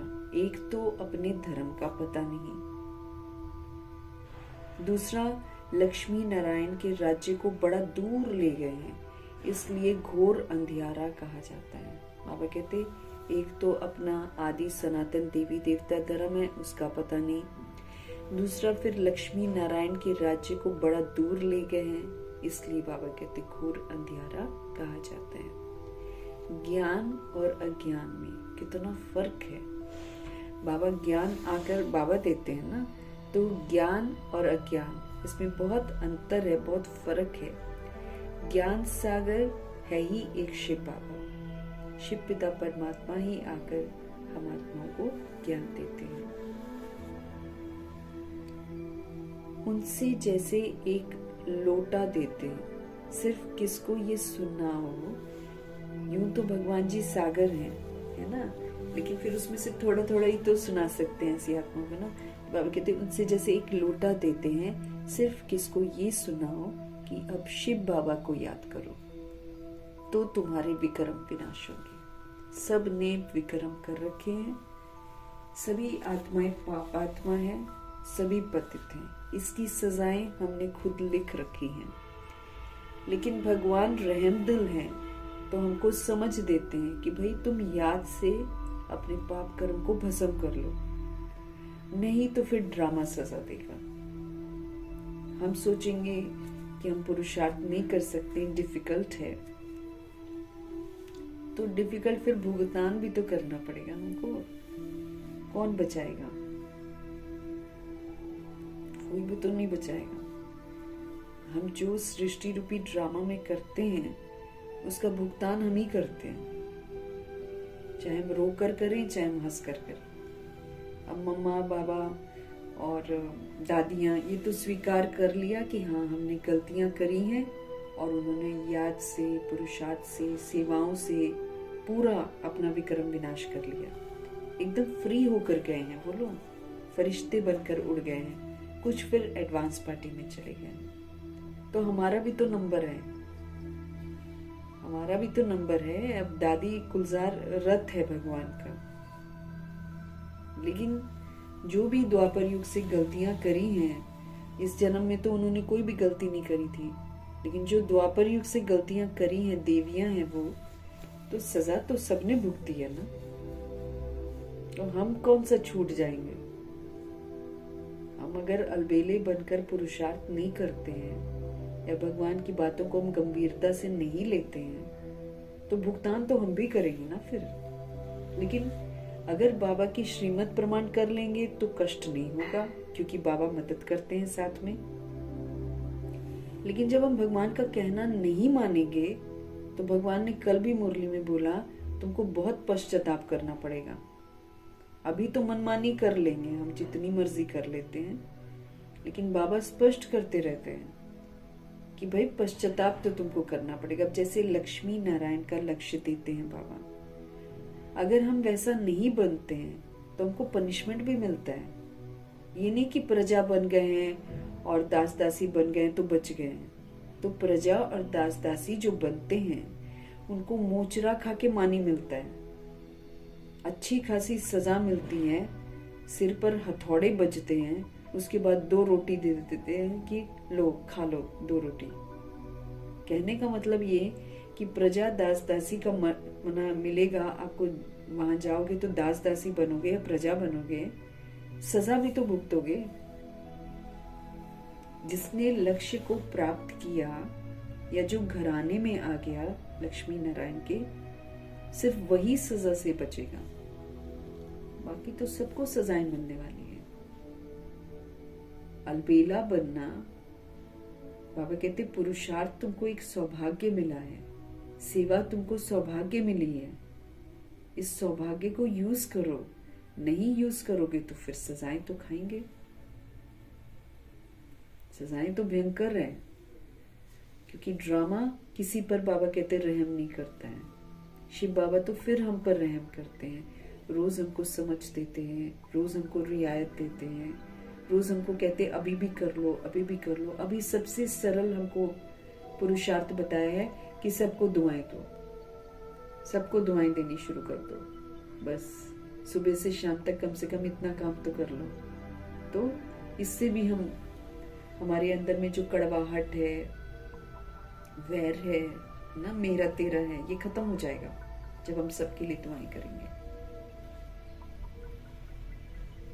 तो सबको सुनाना है, ज्ञान का सागर है वो, लेकिन उसमें से जैसे कि एक लोटा देते हैं, जनरल में सारे सोल्स को बताएंगे, सिर्फ किसको ये सुना दो। बाबा कहते कि शिव बाबा को याद करो तो तुम्हारे विक्रम विनाश हो जाएंगे। ये जैसे कि चुल्लू पानी हुआ ना, और तो कुछ डिटेल नहीं बताया, सबको डिटेल नहीं सुनती हैं सोल्स ना, तो उनको बोल सकते हैं कि आप बाबा को याद करो तो विक्रम विनाश हो जाएंगे। ये जैसे चुल्लू पानी हुआ ना, कोई तो स्नान करते हैं, कोई घड़ा भर ले जाते हैं, कोई छोटी छोटी लोटी ले जाते हैं, रोज एक एक बूंद मटके में डाल उसको ज्ञान जल समझकर पीते हैं। विलायत में भी वैष्णव लोग गंगा जल ले जाते हैं, है ना। वो क्या करेंगे, दूसरे पानी में मिला देंगे एक बूंद और बोलेंगे कि सारा शुद्ध हो गया पानी। तो बाबा कहते हैं विलायत में भी जो वैष्णव लोग होते हैं ना, वो गंगा जल के घड़े भर कर ले जाते हैं, फिर मंगाते रहते हैं। अब ये तो सारा पानी पहाड़ों से आता है, बाबा कहते हैं। गंगा का जल जो है, बाबा कहते हैं ये जो पानी है ये तो पहाड़ों से ही आता है ना, ऊपर से भी पानी गिराते हैं। आजकल देखो मकान भी कितने ऊंचे बनाते हैं, 100 मंजिल तक के भी बनाते हैं। सतयुग में तो ऐसे नहीं होगा। अब 100 मंजिल के बनाते हैं, बाहर के देश में तो चलो फिर भी अच्छा बना लेते होंगे। यहाँ तो 5-4 फ्लोर्स भी बनाते हैं ना, थोड़े दिन में देखो तो साइड से टूट रहा होता है, कब गिरे खुदा जाने, है ना।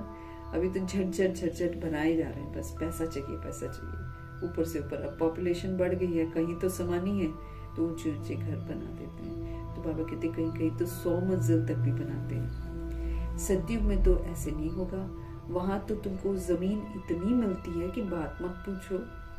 अब भारत जो है ना, पूरा भारत रह जाता है और परिस्तान वो कहलाता है। तो एक दिल्ली जितनी जगह जो है एक राजा की होती। नारायण जी की जो जगह होगी ये पूरी दिल्ली की जगह होगी। ये आधी दिल्ली दिख रही है, आधी दिल्ली छुपी हुई है, पूरी की पूरी इतनी जमीन लोगों के पास होती है।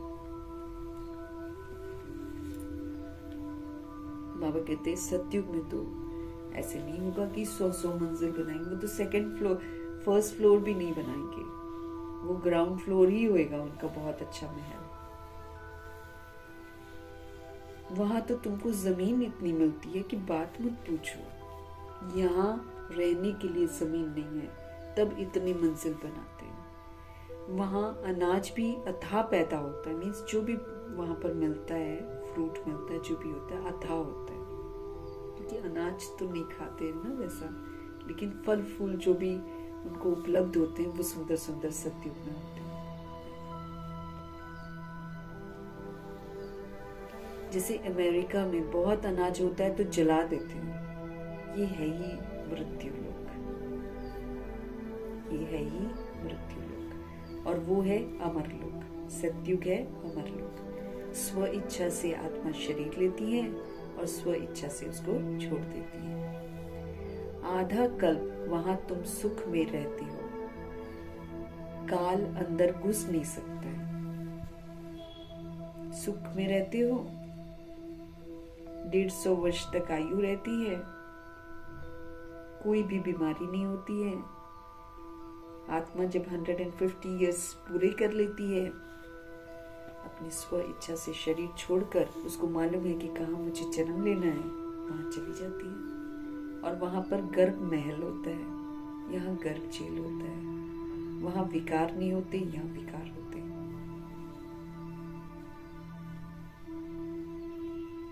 वो है अमर लोक। आधा कल्प वहां तुम सुख में रहते हो, काल अंदर घुस नहीं सकता है। इस पर एक कथा भी है, ये है बेहद की बात। बेहद की बातों से फिर हद की कथाएं जो यहाँ बैठकर बनाती हैं। एक्चुअली बेहद की बातें हैं, लेकिन बाबा कहते दंत कथाएं फिर बाद में लिख रखी हैं। हद की बातें बनाती हैं, बेहद को हद में ले आए। बेहद की बातों से फिर हद की कथाएं बैठकर बनाई हैं। ग्रंथ पहले कितना छोटा था, ग्रंथ पहले कितना छोटा था, अब तो कितना बड़ा कर दिया है। जब गुरु नानक जी ने लिखा था, तब तो उसमें खाली सुखमनी साहिब और जप साहिब था, बस। जप साहिब मनमना भव और सुखमनी साहिब मध्याजी भव। उन्होंने प्रभु सिमरन पर जोर दिया था और कहा था कि फिर सुखों की मणि मिलेगी। आप नाम जपो तो सुखों की मणि मिलेगी। लेकिन आजकल सुख किसको समझ बैठे हैं? पैसे को समझ बैठे हैं। इसलिए पाठ कराएंगे सुखमणि साहब की, हमारे घर में दौलत आ जाए।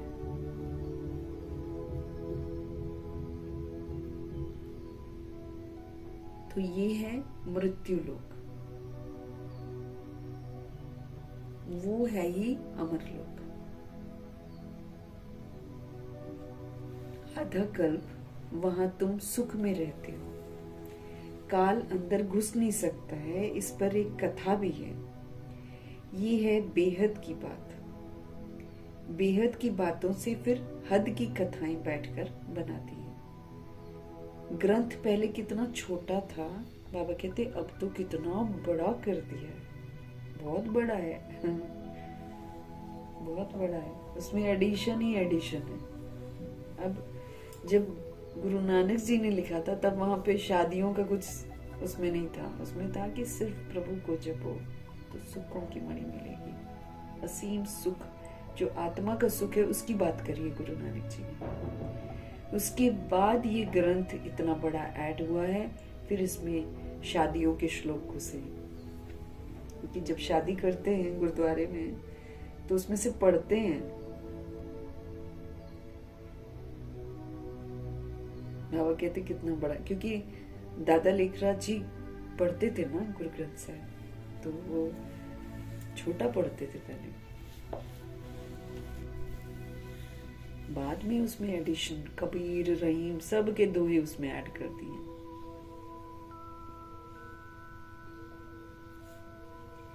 बाबा कहते हैं शिव बाबा कितना छोटा है, उनकी भी कितनी बड़ी प्रतिमा बना दी है। भगवान हमारे ज्योति बिंदु है, लेकिन ज्योति बिंदु समझ में नहीं आता ना। जब तक हम आत्मा नहीं समझेंगे, ज्योति बिंदु हमको समझ में नहीं आएगा। तो फिर मूझ जाते हैं, तो फिर क्या बना देते हैं? शिवलिंग बना देते हैं। तो बाबा कहते हैं बाप कितना छोटा है ना, शिव बाबा कितना छोटा है, उनकी भी कितनी बड़ी प्रतिमा बना दी है। बुद्ध के चित्र, पांडवों के चित्र सब बड़े बड़े लंबे लंबे बनाए। ये तो अवस्था की निशानी है कि उनकी अवस्था ऊंची थी, लेकिन अब अवस्था को कैसे दिखाएंगे, इसीलिए चित्र ही बड़े बड़े बना दिए। लंबा चौड़ा भीम, ऐसे करके बना दिया ना, अर्जुन, ये सब के लंबे चौड़े शरीर बना दिया। अब इतने लंबे चौड़े होते नहीं है। अब भगवान के बच्चे ही तो पांडव है, प्रीत बुद्धि जो है, बाबा के बच्चे प्रीत बुद्धि जो है वही तो पांडव हैं। अब कैसे हैं, इतने लंबे चौड़े हैं क्या? नहीं। तो बाबा कहते हैं चित्र देखो तो बुद्ध का कितना बड़ा बना दिया है, पांडवों के चित्र भी बड़े बड़े लंबे बना दिए हैं। बाबा कहते हैं ऐसे तो होते ही नहीं है, ऐसे तो नहीं होते। तुम बच्चों को तो ये एम ऑब्जेक्ट का चित्र घर घर में रखना चाहिए लक्ष्मी नारायण जी, और बुद्धि में रहना चाहिए कि हम ये जो पढ़ाई पढ़ रहे हैं ऐसा बनने के लिए पढ़ रहे हैं। फिर रोना थोड़ी चाहिए। हम पढ़कर ये बन रहे हैं, फिर रोना थोड़ी चाहिए। जो रोते हैं वो खोते हैं, दे अभिमान में आ जाते हैं, फिर रोते हैं और रुलाते हैं ना। तुम बच्चों को आत्म अभिमानी बनना है। आत्मा में परमात्मा का बच्चा हूँ, भगवान जी मेरे सब कुछ हैं, तो फिर रोना क्यों है? बाबा कहते हैं तो तुम बच्चों को आत्म अभिमानी बनना है, इसमें ही मेहनत लगती है। आत्म अभिमानी बनने से ही खुशी का पारा चढ़ता है, क्योंकि जब हम ऐसा बनते हैं तो फिर हम पाप समान विश्व कल्याणकारी शुभ भावना शुभकामनाधारी बनते हैं, परोपकारी बनते हैं, दूसरों को सुख अनुभव कराते हैं, फिर वो दुआएं देते हैं, खुशी बढ़ती है। तो आत्म अभिमानी बनने से ही खुशी का पारा चढ़ता है। मीठा बाबा याद आता है, बाबा से हम स्वर्ग का वर्षा ले रहे हैं। बाबा हमको इस भाग्यशाली रथ में आकर पढ़ाते हैं।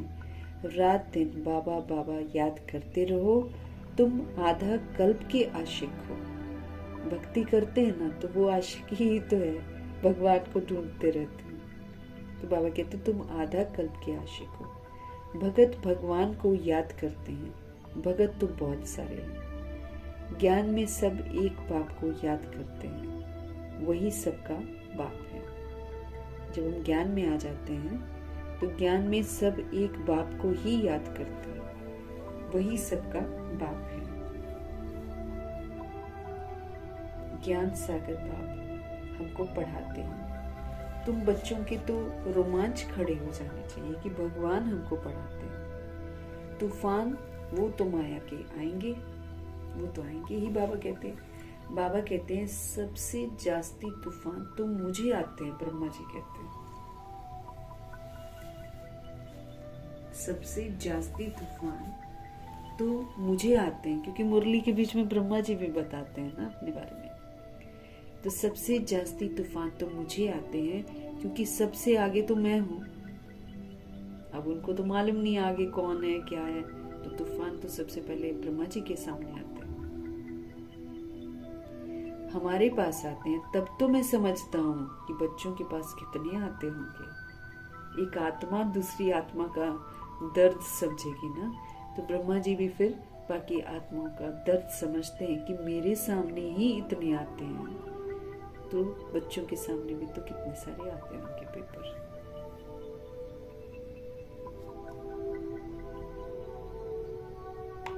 हमारे पास आते हैं तब तो मैं समझता हूँ ना कि बच्चों के पास कितने आते होंगे, मूंझते होंगे ऐसा क्यों हो रहा है।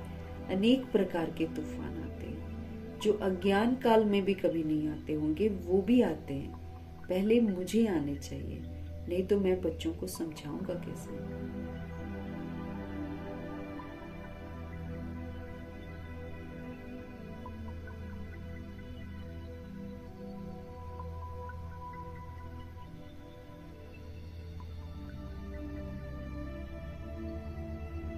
तो अनेक प्रकार के तूफान आते हैं जो अज्ञान काल में भी कभी नहीं आते होंगे, वो भी आते हैं। तो पहले मुझे आने चाहिए, नहीं तो मैं बच्चों को समझाऊंगा कैसे। ये है फ्रंट में। रुस्तम है तो माया भी रुस्तम से रुस्तम होकर लड़ती है। ब्रेव है, रुस्तम है ना, तो माया भी क्या करती है, माया भी रुस्तम से रुस्तम होकर लड़ती है। मल युद्ध में सब एक जैसे थोड़ी होते हैं। फर्स्ट, सेकेंड, थर्ड ग्रेड तो होती है ना। मल युद्ध में सब एक जैसे नहीं होते हैं। कोई फर्स्ट होता है, कोई सेकेंड होता है, कोई थर्ड ग्रेड होता है। बाबा के पास सबसे जास्ती तूफान आते हैं।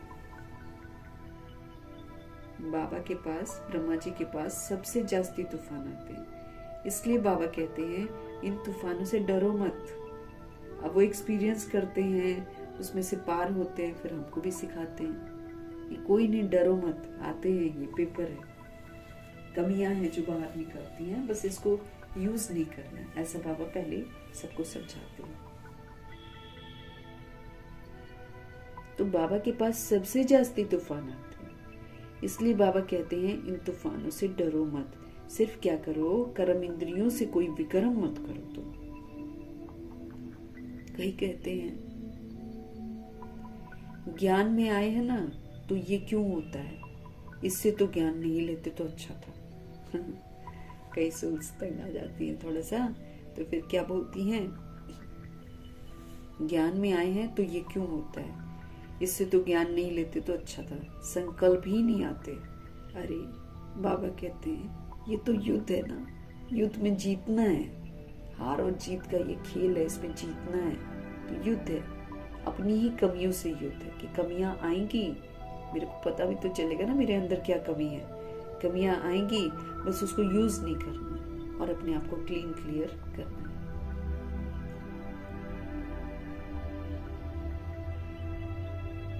कई कहते हैं ज्ञान में आए हैं तो ये क्यों होता है, इससे तो ज्ञान न लेते तो अच्छा था, संकल्प ही नहीं आते। अरे ये तो युद्ध है ना। स्त्री के सामने होते भी पवित्र दृष्टि रहे।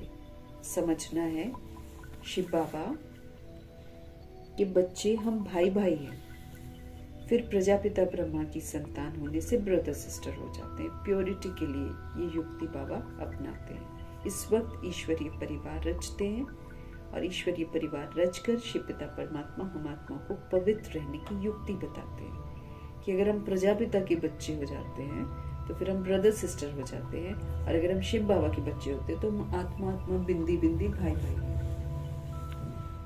बॉडी विनाशी है, बॉडी इंस्ट्रूमेंट है, तो बॉडी से अट्रैक्ट नहीं होना है। फिर विकार कहां से आया? ब्राह्मण है ऊंच चोटी, जो ही फिर देवता बनते हैं तो हम बहन भाई हो गए ना। तो एक बाप के बच्चे ब्रह्मा कुमार ब्रह्मा कुमारी हैं, अगर दोनों कुमार कुमारी होकर नहीं रहते हैं तो फिर झगड़ा होता है। घरों में, गृहस्थ में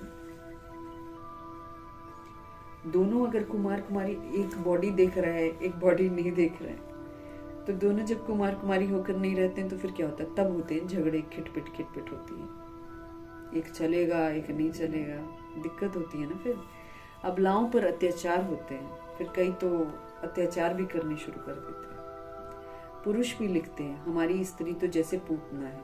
अब ऐसा नहीं है कि जरूरी कि खाली मतलब मेल वैसे होते हैं, कई एक फीमेल भी वैसी होती है जो ज्ञान में चलने नहीं देती, तो फिर उसको क्या नाम देते हैं, पूतना।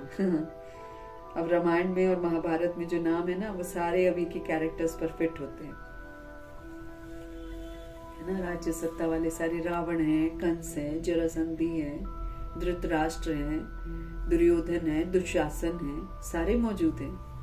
मतलब जो हम कथा ना सुनते हैं, महाभारत का सीरियल देखते हैं, वो सारे के सारे कैरेक्टर अभी दुनिया में मौजूद हैं। इसलिए उसमें ये देखना है, रामायण का है ना, रावण है तो रावण कैसे अहंकार में क्या क्या करता था, है ना, लूट मार जो भी करता था या तंग करता था, वो तो कैरेक्टर फिर भी उतना गंदा नहीं दिखाते हैं जितना आजकल की सत्ताएं जो है वो गंदी हो गई हैं। उल्टे काम, चोर डकैती, गलत काम करना और फिर अपने आप को अच्छा कहना, ये कलयुग की रीत है।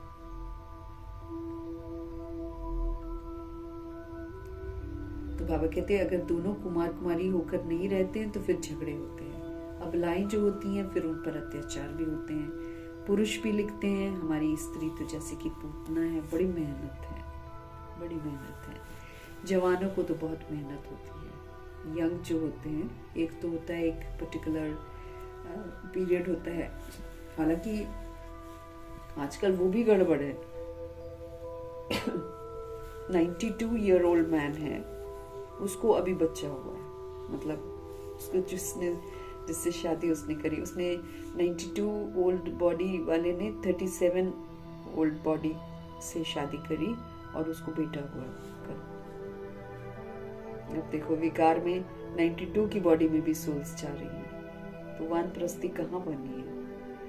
तो बाबा समझ दे रहे हैं कि ज्यादातर जवानों को तो बहुत मेहनत करनी पड़ती है इस ज्ञान मार्ग में। अगर जो जवान होते हैं, अभी यूथ में ही होते हैं, अभी ज्ञान में ही आते हैं, अभी मतलब लोग जिस एज में पतित बनते हैं, उस एज में जो सोल्स आ जाती हैं, उनके लिए थोड़ा सा मेहनत होती है।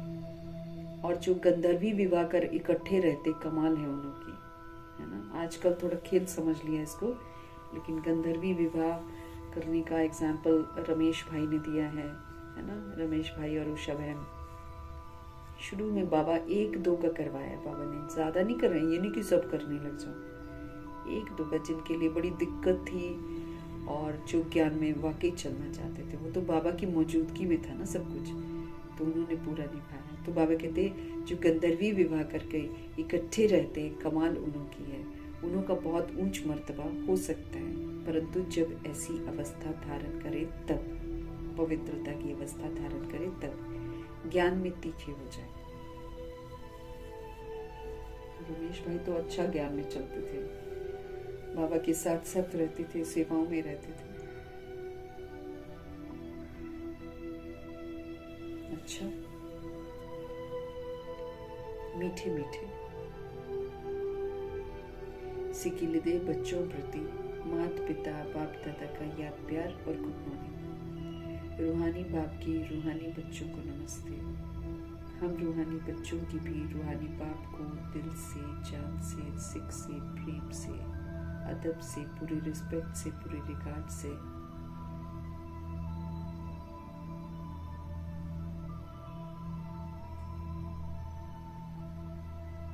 रिस्पेक्ट से, रिगार्ड से, मोहब्बत से, स्नेह से, प्यार से, है ना, प्यार भरी नमस्ते और तहे दिल से मीठे मीठे परम परमात्मा जी का धन्यवाद करते हुए धारणा के लिए मुख्य सार है। माया के तूफानों से हमको डरना नहीं है, हमको कंफ्यूज नहीं होना है, मूंझना नहीं कि पहले तो नहीं होता था अब क्यों होता है। हम युद्ध के मैदान में है। बाबा कहते हमारी ही कमियों के साथ युद्ध है, हमारे अंदर है वो कमियों की रिकॉर्डिंग हमारे अंदर है, वो इमर्ज होती है। अब जब वो इमर्ज होती है तो बाबा हमको क्या बोलते हैं, देखो रिटर्न जर्नी कर रहे हैं हम लोग, है ना। अब बाबा से समझ मिल रही है तो हम रिटर्न जर्नी कर रहे हैं। अब रिटर्न जर्नी करते समय ऑन द वे हमने जिनके साथ हिसाब किताब बना रखे हैं, जैसे भी बना रखे हैं, वो सब हमारे सामने आएंगे, वो जरूर आएंगे।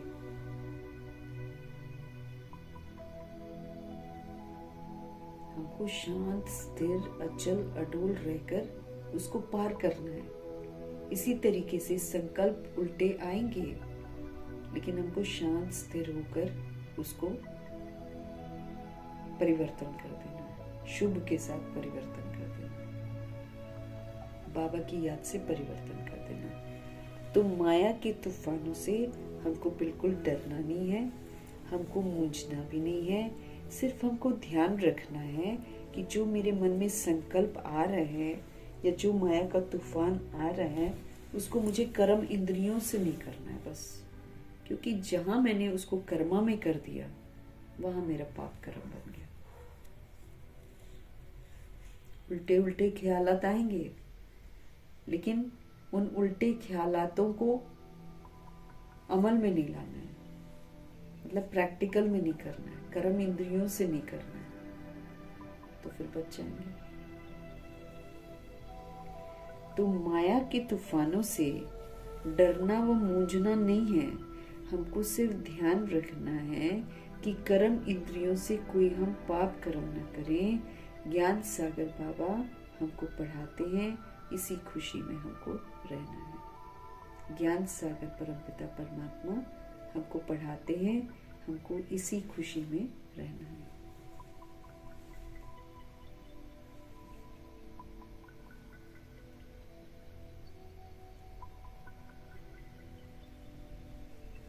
सतो प्रधान बनने के लिए, अगर हम चाहते हैं कि हम सतो प्रधान बने ना, तो सतो प्रधान बनने के लिए आत्म अभिमानी बनने की मेहनत करनी है। सतो प्रधान हम बनना चाहते हैं ना, तो सतो प्रधान बनने के लिए आत्म अभिमानी बनने की मेहनत करनी है, क्योंकि तभी बनेंगे हम। आत्म अभिमानी मीन्स आत्मा परमात्मा का बच्चा हो ना, तो आत्मा परमात्मा का बच्चा हो बनने की मेहनत मेरे को करनी है। फिर वो पाठ जो है बाप समान पाठ हमें बजाना है, तो हम क्या हो जाएंगे? सतो प्रधान बन जाएंगे। तो सतो प्रधान बनने के लिए आत्म अभिमानी बनने की मेहनत हमको करनी है। ज्ञान का विचार सागर मंथन करना है, याद की यात्रा में हमको रहना है। सतो प्रधान बनने के लिए हमको आत्म अभिमानी बनने की मेहनत करनी है। ज्ञान का विचार सागर मंथन हमको करना है और याद की यात्रा में हमको रहना है।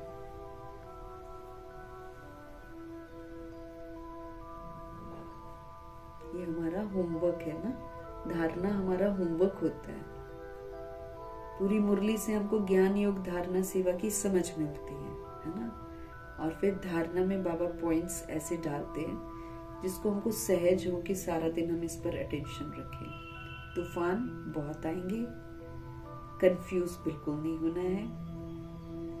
कर्म इंद्रियों से बस उसको कर्म में नहीं लाना है, क्योंकि जहां मैंने कर्म इंद्रियों से वो कर्म में हम ले आए, वहीं पर मेरा पाप कर्म बन जाएगा।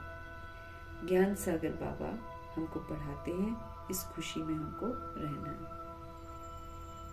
सतो प्रधान बनने के लिए आत्म अभिमानी बनने की मेहनत हमको करनी है। ज्ञान का विचार सागर मंथन करना है, याद की यात्रा में हमको सदा रहना है। सतगुरु जी का वरदान। शुभ चिंतन के द्वारा, शुभ चिंतन के द्वारा ज्ञान सागर में समाने वाले अति इंद्रिय सुख के अनुभवी भव। शुभ चिंतन, खाली बाबा कहते अब हमारा शुभ चिंतन चलता रहे।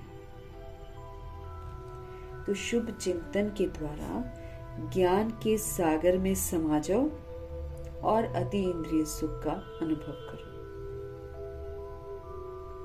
जैसे सागर के अंदर रहने वाले जो जीव जंतु हैं वो सागर में समाये हुए होते हैं, वो तो बाहर निकलना ही नहीं चाहते। मछली वो भी पानी के अंदर रहती है, बाहर नहीं निकलना चाहती है। सागर व पानी ही उसका संसार है। तो जो लोग उसको बाहर निकालते हैं, मारते खाते हैं, उनको कितनी तकलीफें होंगी।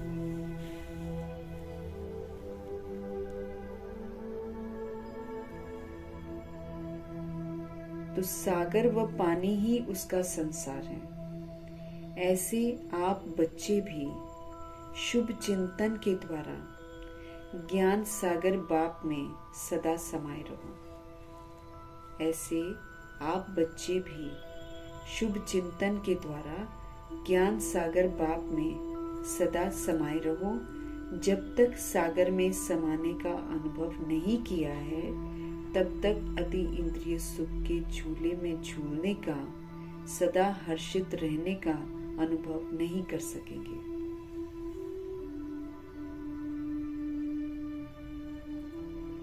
इसके लिए स्वयं को एकांतवासी बनाओ, अर्थात सर्व आकर्षण के वाइब्रेशन से अंतर्मुखी बन जाओ।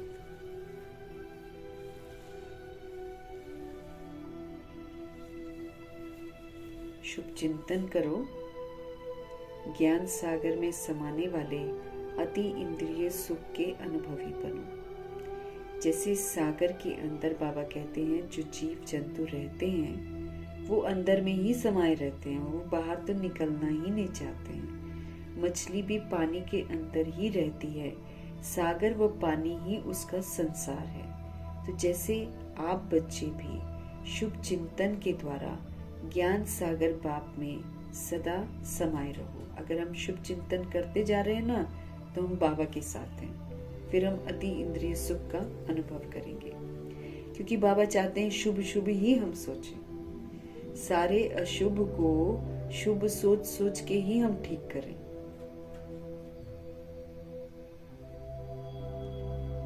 तो ऐसे आप बच्चे भी शुभ चिंतन के द्वारा ज्ञान सागर बाप में सदा समाये रहो। जब तक सागर में समाने का अनुभव हमको नहीं होगा तब तक अति इंद्रिय सुख के झूले में झूलने का, हमेशा खुश रहने का अनुभव नहीं कर सकेंगे हम। बाबा कहते हैं जब तक सागर में समाने का हम अनुभव नहीं करेंगे तब तक अति इंद्रिय सुख के झूले में झूलने का, हमेशा खुश रहने का अनुभव भी नहीं कर पाएंगे। इसके लिए क्या करो, स्वयं को एकांतवासी बनाओ, अर्थात सारे आकर्षण के वाइब्रेशन से अंतर्मुखी बनो। इसके लिए क्या करो, अपने आप को एकांतवासी बनाओ, एक प्रभु की यादों में रहो, अर्थात सारे आकर्षण के जो वाइब्रेशन है उससे आप अंतर्मुखी बनो। इसके लिए स्वयं को एकांतवासी बनाओ, अर्थात सारे आकर्षण की जो वाइब्रेशन है उससे आप अंतर्मुखी बनो। स्लोगन है, एक बाबा की यादों में रहो, बाकी सारा दुनियावी आकर्षण जो है उसके जो वाइब्रेशन है उससे अंतर्मुखी बन जाओ कि बाहर का वाइब्रेशन, बाहर का आकर्षण मेरे तक पहुंचे ही ना।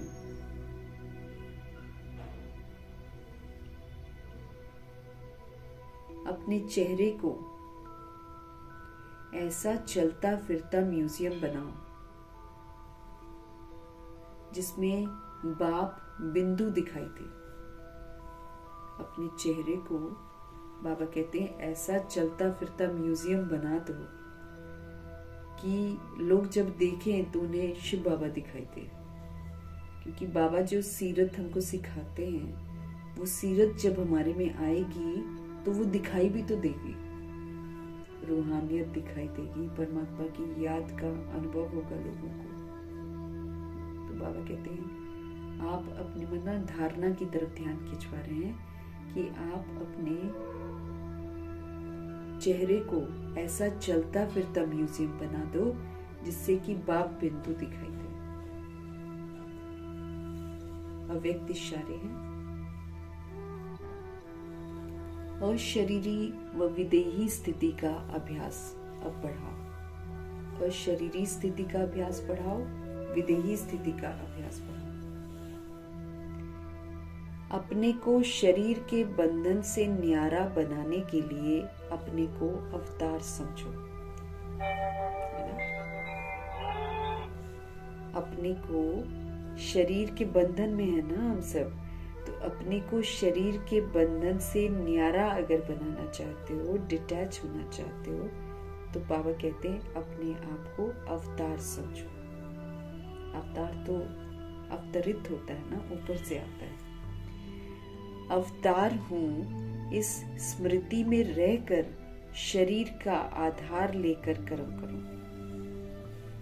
अवतार हूं मैं इस स्मृति में रहकर शरीर का आधार लेकर कर्म करो,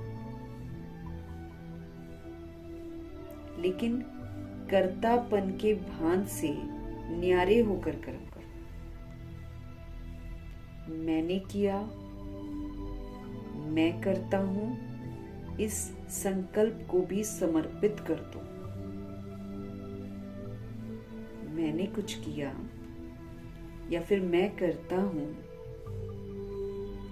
ये जो संकल्प है ना, इसको भी समर्पित कर दो तो कर्म के बंधन में बंधेंगे नहीं। देह में होते भी विदेही अवस्था का अनुभव करेंगे। देह में होते हुए भी विदेही अवस्था का अनुभव करेंगे। तो अव्यक्त इशारे हैं अशरीरी व विदेही स्थिति का अभ्यास बढ़ाना है। अपने को शरीर के बंधन से न्यारा बनाने के लिए बाबा कहते आप अपने आप को अवतार समझो। अवतार हूँ इस स्मृति में रहकर शरीर का आधार लेकर फिर कर्म करूँ। मैं अवतार हूँ इस स्मृति में रहकर शरीर का आधार लेकर फिर कर्म करूँ, लेकिन कर्तापन के भान से न्यारे होकर कर्म करूँ। मैं कर रहा हूँ, मैं कर रहा हूँ, ये वाला भान ना हो। मैंने किया, मैं करता हूँ, इस संकल्प को भी क्या करो, समर्पित कर दो। तो कर्म के बंधन में बंधेंगे नहीं। देह में होते भी विदेही अवस्था का अनुभव करेंगे। देह में है, लेकिन देह में होते हुए भी विदेही अवस्था का अनुभव करेंगे।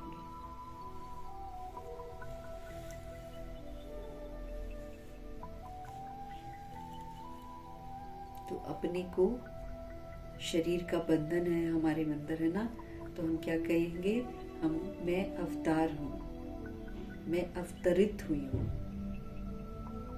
अवतार किस लिए आता है? श्रेष्ठ कार्य करके वापस जाने के लिए आता है। तो यहां से हमारा लगाव हटता जाएगा। इस स्मृति में रहकर शरीर का आधार लेकर कर्म करो। कर्तापन के भान से नहीं करना है काम कि मैं करता हूं, मैंने किया है। ये तो बॉडी कॉन्शियसनेस हो जाता है।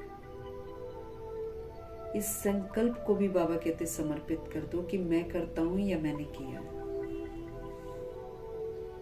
अवतार तो भगवान का संदेश देने के लिए आता है ना, तो भगवान जो कराते वो करता है। तो इसलिए मैंने किया या मैं करता हूं, ये तो प्रश्न ही नहीं उठता है। तो बाबा कहते मैं करता हूं, मैंने किया, इस संकल्प को भी समर्पित कर दो तो कर्म के बंधन में हम बंधेंगे नहीं। देह में होते भी विदेही अवस्था का अनुभव करें। देह में होते भी विदेही अवस्था का अनुभव करेंगे। देह में है, लेकिन कैसा अनुभव करेंगे? जैसे हम देह से परे विदेही अवस्था, शक्तिशाली अवस्था में का अनुभव हम करेंगे। परमधाम निवासी आत्माएं, अवतरित आत्माएं, अव्यक्त वतन से आए, भगवान करा रहे, भगवान साथ है। जब ये वाली चीजें हम बुद्धि में रखेंगे तो देह के बंधन से मुक्त हो जाएंगे, विदेही अवस्था का अनुभव करेंगे।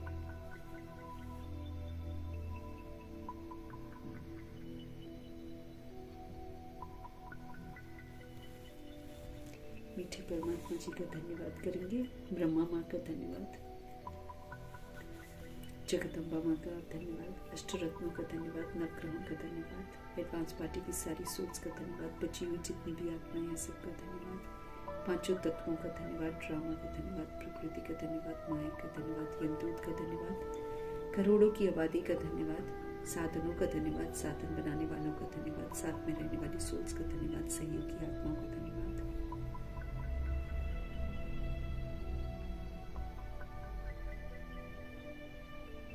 अविनाशी खजानों का धन्यवाद, समय का धन्यवाद, शरीर रूपी इंस्ट्रूमेंट का धन्यवाद, शरीर रूपी इंस्ट्रूमेंट का धन्यवाद, पूरे यूनिवर्स का धन्यवाद, आप सभी आत्माओं का धन्यवाद, सृष्टि की मेहमान नवाजी करते हैं दिल से हम धन्यवाद करेंगे। धन्यवाद करते हुए ओम शांति।